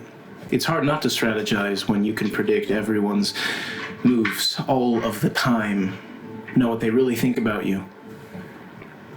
My perspective on this whole situation is this. The chances of you beating Tyr is slim, if anything. The one thing that me and Tyr can agree on is our hatred towards his father. Wonderful. So let's say I don't want to be with you anymore. Maybe my chances of survival would be higher if I negotiated with Tyr. But is Tyr's hatred for Loki more than his hatred for you? You'd be surprised. Loki is kind of the entire reason why our world blew up. Why Tyr's wife is dead, why his kids are dead. You missed one part, though. If Tyr wanted Loki dead already, he'd be dead already. I don't think so, Gwen. I'd have to agree. Tyr isn't one for traveling. The one thing that Loki is very good at is evasion. He was able to get from our realm all the way to this one before anyone else could. You know how much that takes to create new pathways from one entirely different realm so far away you can't even comprehend it to another? Loki did that. And we followed him. But if Tyr wanted to kill Loki, there's no way he could do it. He'd have to get to him first physically, which is impossible. But if he were to die, draw Loki out, then Tyr may get what he wanted. This is great. I'm saying this because that is what Tyr knows too. I'm saying this because I am on your side. Bullshit. You've been like Tyr is super going to deceptive. try and go after Odie more than anyone. I'm giving you a heads up. Tyr knows who Odie is. Tyr wants Odie dead because him being dead means that Loki is more likely to make stupid decisions. I like that we're saying this now. You want Loki dead as well. So I you're want you to telling- protect Odie. Because if Odie dies, Loki will be stupid. He always is. He'll come out. Loki will die. That's one less ally. Yes, I hate Loki. I will never forgive him for what he did. It's fair.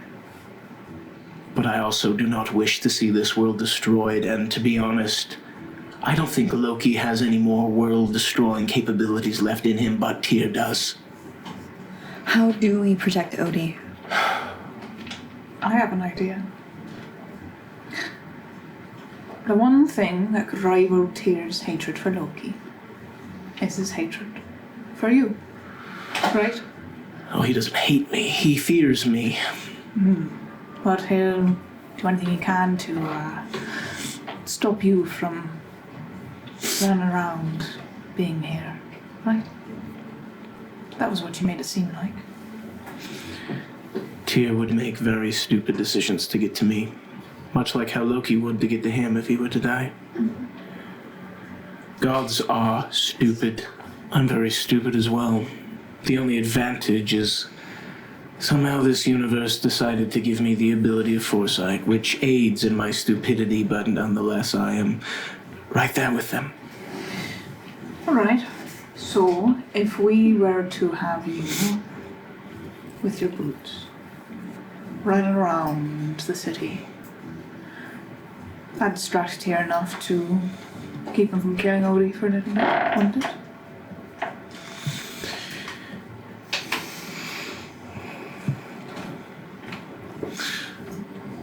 I don't know if I would trust Tyr's fear over me as an indicator of the decisions that he will make.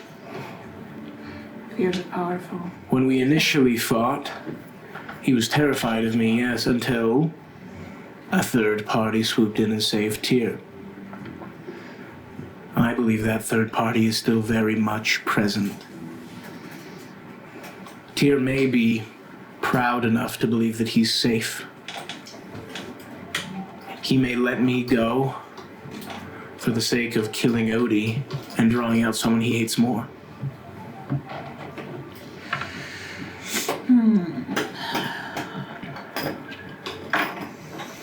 Well, luckily, we have someone who can get Odie away from the fight quickly. It's true. I should probably practice that before tomorrow, huh? Probably. You haven't been? Should we do that? I assume so, but Should we go do that so that I also? yeah, let's. Okay. Okay.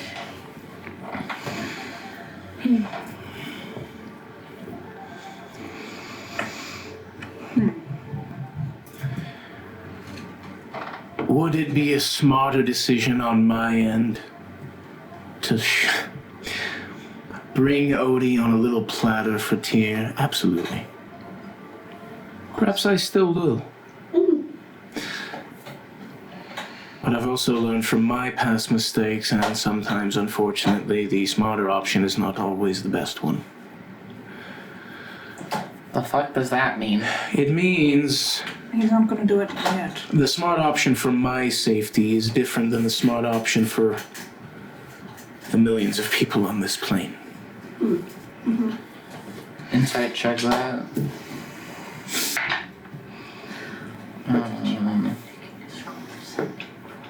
17. Do I get the sense that he's genuinely concerned about the safety of the people on the plane? Okay. I probably could. I just don't know the materials I would Well, I'm glad that I decided to drink. Because all of this is a lot of information. I will be able to get my boots tomorrow as soon as Tyr enters the arena. Before then, he'll be listening frantically because he'll know that you'll try to use me to be on your side.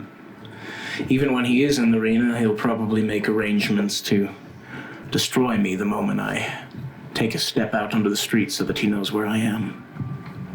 Then why don't we have Ersa get you the shoes tonight?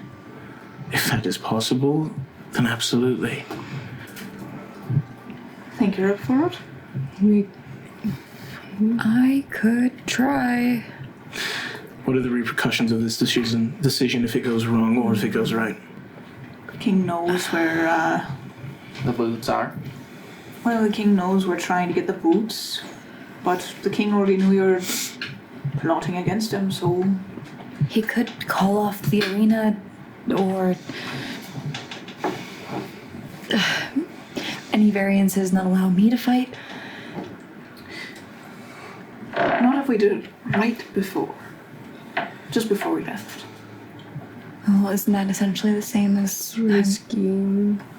What time does the arena start in the morning? Noon. Also, but Noon, I probably. think I need everything I can get just Or the to fire. kill the dragons. If I do it beforehand, then I'm gonna be coming up short. I think we should do it tonight. I was going to have a busy morning. I say we do it tonight or first thing tomorrow morning. Another option. First thing. What if I got Carthrax? I'm a god. I could stand in whatever plane of existence he's holding her better than all of you. I can read people's minds. I can move fast, especially with my boots. As soon as I got my boots, give me 2 seconds in front of the king, I'll know exactly where Carthrax is. And unlike Tyr, I am somewhat capable of traveling into Plana myself, and if it's too far, then I will ask Ersa for help. I mean, that could work. Because if you fail to banish Tyr, or if you do manage to banish him and it takes him an easier time than anticipated to get out, no matter what, we'd be locked in a place with Carthrax. Or if you could keep him fighting, out of sense of his own pride, he may stick around longer. But again, I'm just a strategist. Doesn't mean I'm the right one. I mean, it doesn't hurt for us to have Carthrax back, so I think that Do we trust him to get her back, though? how else are we going to? Should we ask God? Should we ask God? Is Sloan just sitting in the corner next to me, listening to the assassination plans for gods that she knows? Not you, Sybil. Just She kind of sandwiches herself in between you and Odie. No. Well, alright, I will take some bones in my hands and I will shake them around. Some rocks, a couple twigs in there, Okay. and I will cast divination. Okay. Go ahead and roll for me Can we trust Heimdall to get to get Carthrax. Carthrax Okay. back to us safely? Okay. Go ahead and roll for me. Why do I have to roll? Roll. Because I'm pretty sure you have to roll for these. No, you do not. Or do I roll? Nope. You give a truthful answer. I'm pretty sure it's not just I tell you the answer. It actually is, because it's asking God. Let me, Emma, pull up the receipts. How do we do it last time? This is the metagame spell. I mean, I'm fine either way. What is it called? Divination. Divination. Don't just look, Sitting in the okay. corner, petting Caledon and looking at the animated pictures. Oh. Occurs within 7 days. Reply might be a short phrase, cryptogram, or an omen.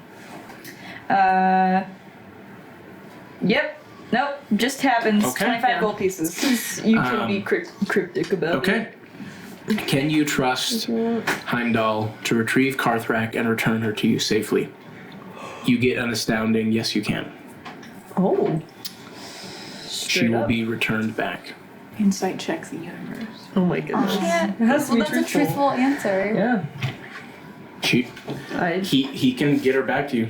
Safe. Yeah. Yeah, You will that's what you trust him. Like specified. alive. yeah. Like you can trust him to Okay. retrieve Carthrak and bring her back alive. I can trust him. Yes. Okay. It's clearest the universe has ever been. Right? Happy with what you saw? I'm not sure. But if you can get her for us. I believe I can. It's assuming no one overnight decides to be stupid and kill the king or do any other number of insane things. I think we should be fine.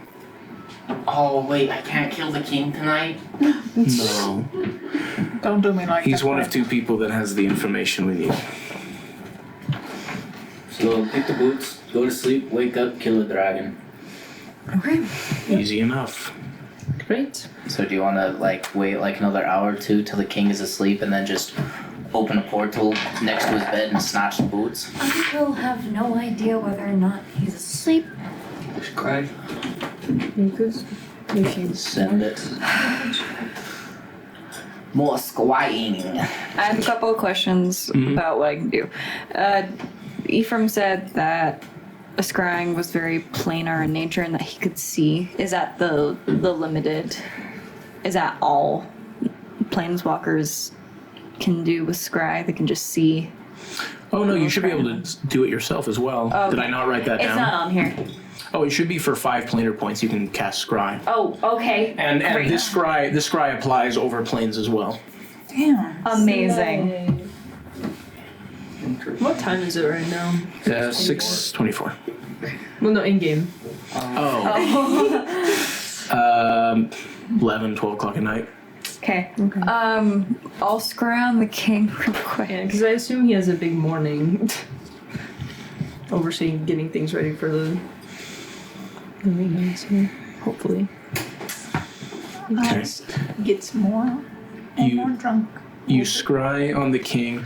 He does appear to be laying in his bed, eyes closed, hands clasped over his stomach. His shoes are still on at the edge of the bed. No covers pulled up at all. He's one of those people that doesn't sleep with any sort of blanket. Yeah, demon. But yeah, he appears to be asleep. It's an empty room. And you're good. What, didn't he take off his shoes the other day? He just decided to wear them to bed tonight? No, the other vision, he was wearing them as well. Huh. I can teleport objects, right? Yes. Okay. So Can you do the old Indiana Jones switcheroo So and some other boots? instead of doing a switcheroo, I think now that I don't want You can't teleport an object that's far, far away to you. You have to. It's one of those things where you need touch. So if you're teleporting people, you need to physically touch them. Objects, you touch it. Dang it. If you did your little portal, you could then reach through and touch them. And then teleport them to Renegrin. Yeah. Boop his little toesies. Prick the bottom of his little foot. Yeah. Take a little blood. Did you check your feet this morning? King. Check your feet. He picks from king. Just send it. So Do it. Okay. I still don't need to leave for like about 30 minutes. Oh, okay. I'm waiting for my mom to actually get here. I guess she's bringing me clothes because I don't have any nice clothes here. Got it. Nice. Nice. Okay.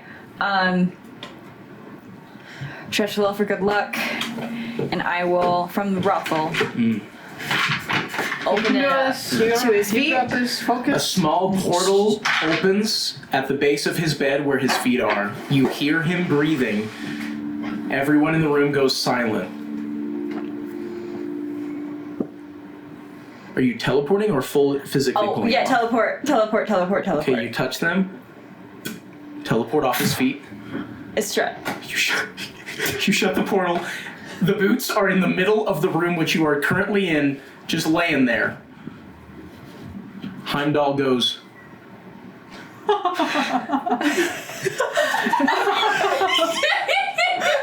Do we all just Please don't. He stole his I stole his shoes.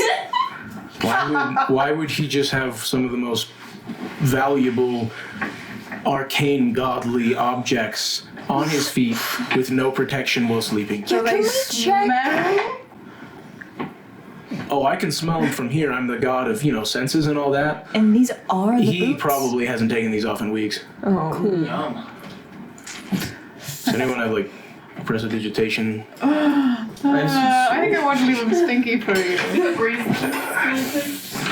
I want you to catch whatever foot fungus. He kind of picks up the boots and he goes, "Oh, these look significantly different than when I last had them." Not your style anymore. He kind of puts his hand.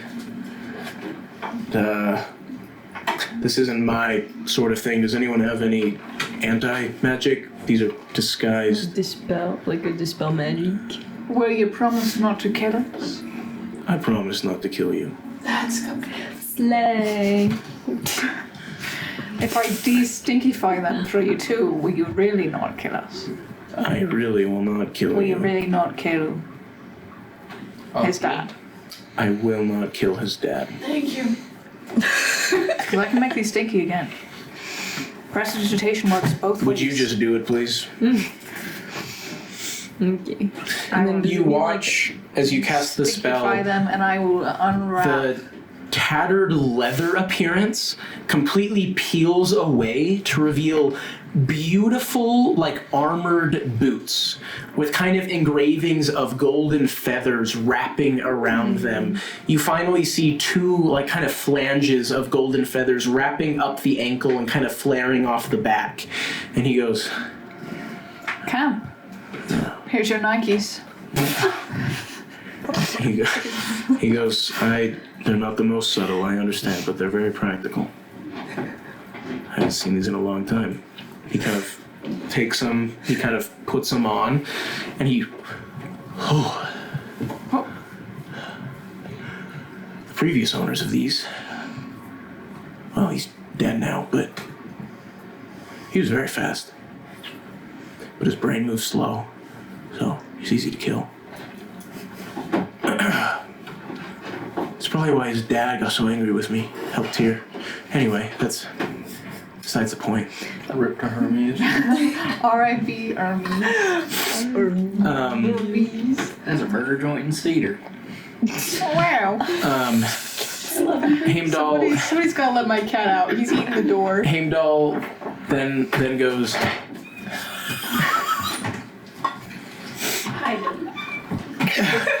thank you. Heimdall then goes, thank you, sincerely. Don't kill us. I won't. He has something to say. Always something to say. Did you make that scroll? Right. Hello. Thank you. Walking together. Okay. Thank you. Oh, wait, what? Huh? Already? Might as well. Might die tomorrow. You got the point. Wait, what are you doing? Alright. I'm gonna cast the sending spell Okay. to no, I've as a child I'm sure I saw her, but those memories have long since faded, so I just have descriptions Okay. of a blonde halfling who has a thing with animals.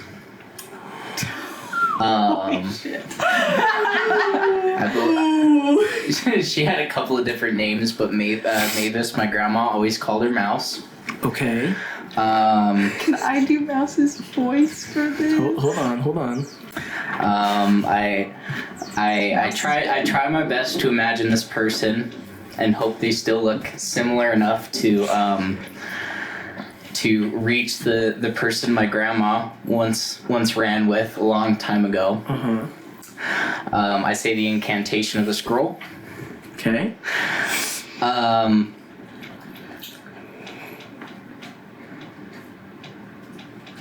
This is Mavis's grandkid Atticus. Really hope this reaches you.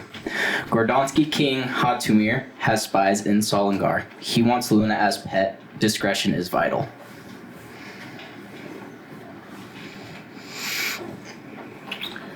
How would Mouse respond?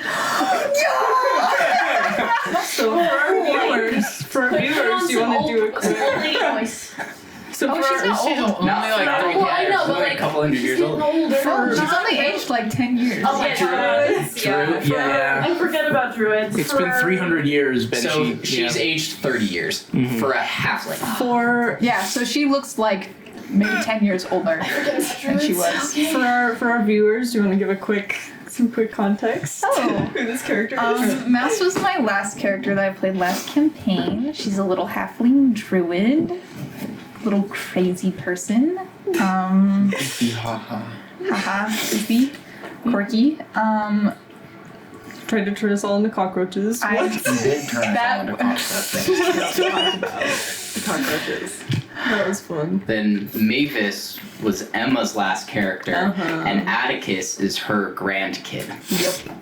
And that's how I know the stories Which we of weren't, our old we weren't campaign. sure if that was going to come into play, but I guess it is coming into play now. She's a druid. She's like probably a level 20 druid by now, and she ages slow, so she's still kicking, and everyone else is dead. Bob Ross's kid is Luna. Yeah. Yes. Bob Rossian, the Bob Golden Rossian. Dragon, had a child, Luna, Yep. who now kind of runs Solongar, which is where the continent that our old campaign took place in. Yeah. That's a You're caught long up now. story. Get the gist of it. I've got to find her. I've got to dig deep. Mouse is important in madness. Also, for Mouse's information, a very important and prominent silver dragon recently went missing over the last couple months. Oh, I figured. Luna is safe Okay. for now. Was it the silver dragon that was in my village? That's what I One thought. of the last You little few silver dragons. Bastard. I She was knew my he put him in friend. there at the end of the last campaign for something. Addie? Little Addie? Right, I've only got 25 words. Blazing through them. I only got 25 words. I can't remember what you said. I'm sorry. I can send this again. I've got. Oh, And that's where it cuts off. I've got it. 1 second. Yeah, you're done. Mouse will catch.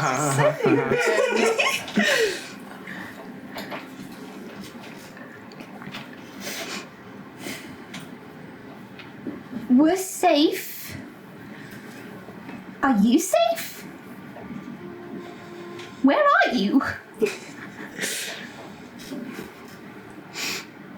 How's it been? Just a list of questions. That's not counting. Take it back down.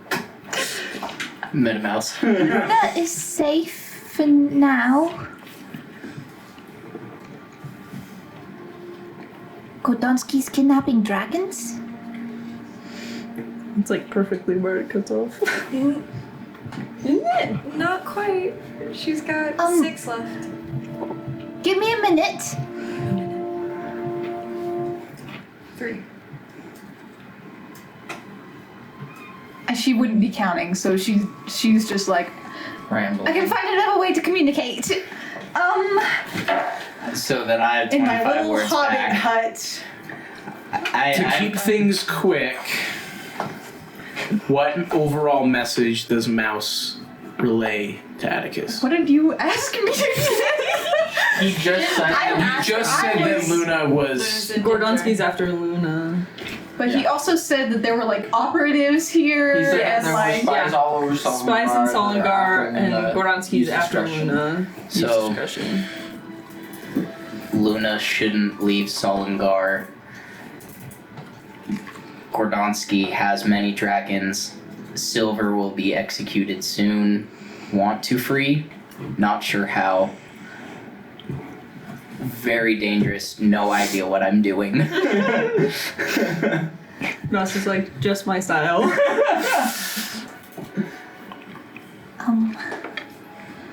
wish I could come and help you. If it's easier to just say an overarching summary. I like using Mouse's voice though. You can still use the voice as a summary. Eventually, through a couple back and forth casts of sending, probably, she would get the message across that Luna is safe. She misses you.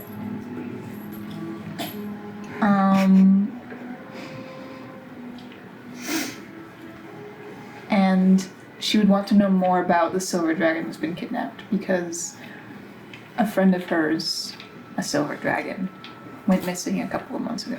I mean, I through the couple back and forths, I would try to do my best to communicate.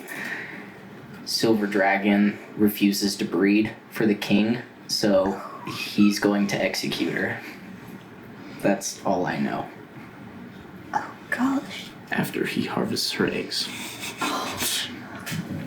After he harvests her eggs. I can't remember what her name was. Crap. Do you remember what her name was? I do. Somewhere. What is it? I'm not telling you. But Mouse knows. I guess you're right. Well, it's in my notes way far away. I wasn't expecting to have to tell it to Mouse.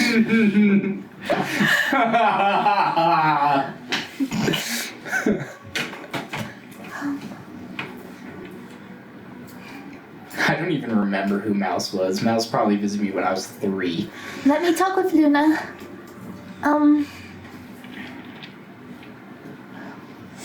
Don't let them kill that dragon, please. I guess I would tell Mouse that in the years since last campaign, Luna and this silver dragon have become best friends. Luna's gonna go on the war path against Gordonsky as well. Oh no. New allies? Ally. Hi. Oh my gosh. Let me talk to Luna. Don't do anything stupid. And I'm about to get killed make sure you eat good. Oh.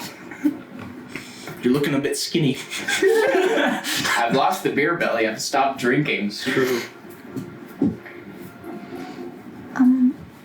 Will you talk to me again?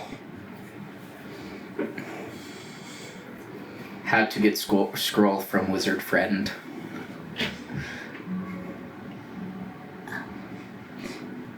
So Have difficult. her message me. You're gonna make eyes and mouths talk to each other. I can let Ersa just teleport me to Mouse. I feel like how I feel all the time when I have to have like 3 NPCs talking to each other. I'll teleport you there. It's fine. Dude, tonight. We're a little busy tonight. Love you. Can I respond? Yeah. Love you too. Would love to meet you again. Only remember descriptions from stories. Well, I haven't changed much. Okay. Mouse is my comfort character. So much better than eyes. I mean, Who said that? who said that? Who said that? I mean, What? I just think it's good for you to get a little bit out of Iz's headspace for a minute and into something much happier. So, Who said that? Okay. What are we doing? Is that the last of the business? What more conversation needs to be had? I'm just hanging out with Saloon. There's no need for a particular conversation. Okay. I mean, I'll tell Ersa if we survive this, I'd really like her help getting me somewhere to talk to an old friend. I got you. As she's like prepping and she's like trying to. I think she's gonna transport herself to a different realm, and she's just experimenting, making sure she can do it. Okay. Well, the night is pleasant. Many drinks are had, some more than others. The night ends, Odie, with Saloon kind of curtsying a little bit towards you, and she goes, "It's probably dangerous for me to be in this city. Yeah. Another god to add to everything. If a fight did break out, I don't think it would benefit to have another god there to just make even more havoc. Don't die, please. I'm gonna do my best. I'm going to tell you something out of encouragement that you don't die. Okay. I'm rather fond of you. Okay. So if you die, I would be very sad. Okay? Okay. Okay, yes, I feel like that's all I need to say. Good night. Kisses you on the cheek and walks out the door. Bright red. Bright red. Just the horns. The horns are Yeah, going the glowing wild. horns. I forgot that they glow now. Okay. That was your own doing. I know. That was permanent. Yep. I love that. I love to think that Odie himself forgets and He does. to remember like Since apparently Odie can just summon random things, does like some steam come out of his ears as he gets like visibly bright red? Probably. Magic. Chaos magic. Okay. The night comes to an end. The sun rises in the morning. You wake up to the sights of Heimdall kind of almost doing like boxing routines where he's like shadow boxing almost. You see his feet are moving so fast that they look like helicopter blades and you can't quite keep track of them. And he finally kind of stops. Feel good. Yeah, I can kick Arthritis for sure. One last check-in with Bepin. Just okay. You make one last check-in with Bepin. You see that he's already got tickets for the arena and was actually about to head out there himself. Early morning, the city is packed. I mean, like, He's probably flipping his shit, right? everyone is beyond excited to participate in the arena, especially because for the first time ever, the tickets are at a price point where just about everyone can participate. Everyone is running around the We city. really set this up real good for ourselves. Everyone is running around the city, very, very excited. If any of them pass you, I mean, they know that you're fighting in the arena. You begin to see banners start being dressed from like a lamppost, and you guys see a silhouette of your group going up against the dragon as like the banner like advertisements for the arena. Banger, dude. So hard. As you get closer to the arena, the mix of like red banners interwoven with like blue electrified looking banners to represent the dragons, the main event, the city is erupting. Does it say the fools on it? Are we The prodigal. The prodigal fools, sure, why not? Prodigal fools return. As you finally get to the arena on time, you're told ahead of time where you should meet. You kind of funnel into this large building through back, more secure ways for the celebrities of the arena. You're taken to this luxurious penthouse which overlooks the entire city, all the steps below. You see through massive scaling windows the arena beneath you. You see this arena is ginormous. Steps upon steps of seating for thousands of individuals simultaneously. Various moving platforms on the ground, constantly kind of shifting and making the terrain more dynamic. This is a sight for sure. Looking down at the arena, you see that this morning there's already been some kind of opening fights. You see dead bodies being dragged off, a lot of trails of blood, and a lot of scorch marks. The entire air almost smells sort of staticky, as perhaps Dula's son has been having some warm-ups before the anticipated fight. Speaking of which, at the center of the arena, in your penthouse, you hear across the way where you see the king, his son, and all of his advisors sitting. You are in sort of a penthouse suite where you're taken care of, but across the way you see the king. And you hear arcanely kind of broadcast throughout the entire arena. You hear the king's voice. Hello, everyone! Hello. It is finally good to have you all at such a studious event. Now, this has been quite anticipated, I understand. And thank you to our newest contributors, the marked ones, or as they themselves call them, the Prodigal Fools. Now, I guess today will tell if they are fools or if they are true marked ones. The fights today will be truly breathtaking, something that none of you have ever witnessed before in your life. If they make it past this first dragon, of course. Now, this is just the beginning course after this first fight, and of course, let me introduce you to our head fighter. Introducing Brolkthus, Dula's son, conqueror. Oh. That's so frustrating.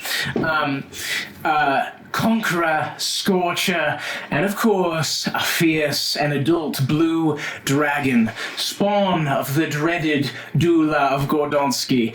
You see flying in from above the arena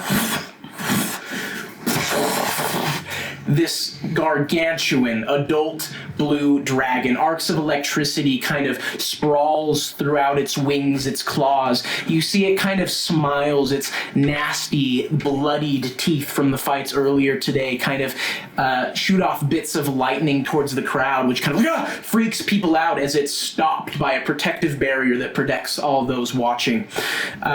This dragon kind of wanders throughout the arena, kind of spreads its large wings, again, bolts of lightning, kind of settles finally. I think we should all go like this from the window. The king finally goes, "This fight will begin just about 5 minutes, or as soon as our intrepid fools decide to get brave enough to step foot down below." As you can see, they're in their penthouse right now. Out the window. The crowd erupts as this blue dragon eagerly anticipates a thrilling fight. You then see, you hear it first, a loud echoing through the sky. The entire crowd goes silent as Dula flies overhead so fast that you can't even see. You lose track of her completely before she flies in from a different direction, and then another. All the while, the sky up above turns a dark, clouded, electrical atmosphere. Drops of rain starts falling downwards. Finally, Dula lands on a perch above where the king is seated. You see Dula herself, probably twice the size of her son, yet lean, nimble, fast, very, very fast. Her son is more bulky, muscular. You see she kind of sits there, meticulously and very, what's the word? Anyway, she sits there, tucks her wings behind her, looks very, very eager and in anticipation of this fight. You see she makes eye contact with her son below, and you hear a loud, almost like ear-throbbing noise billow from her mouth.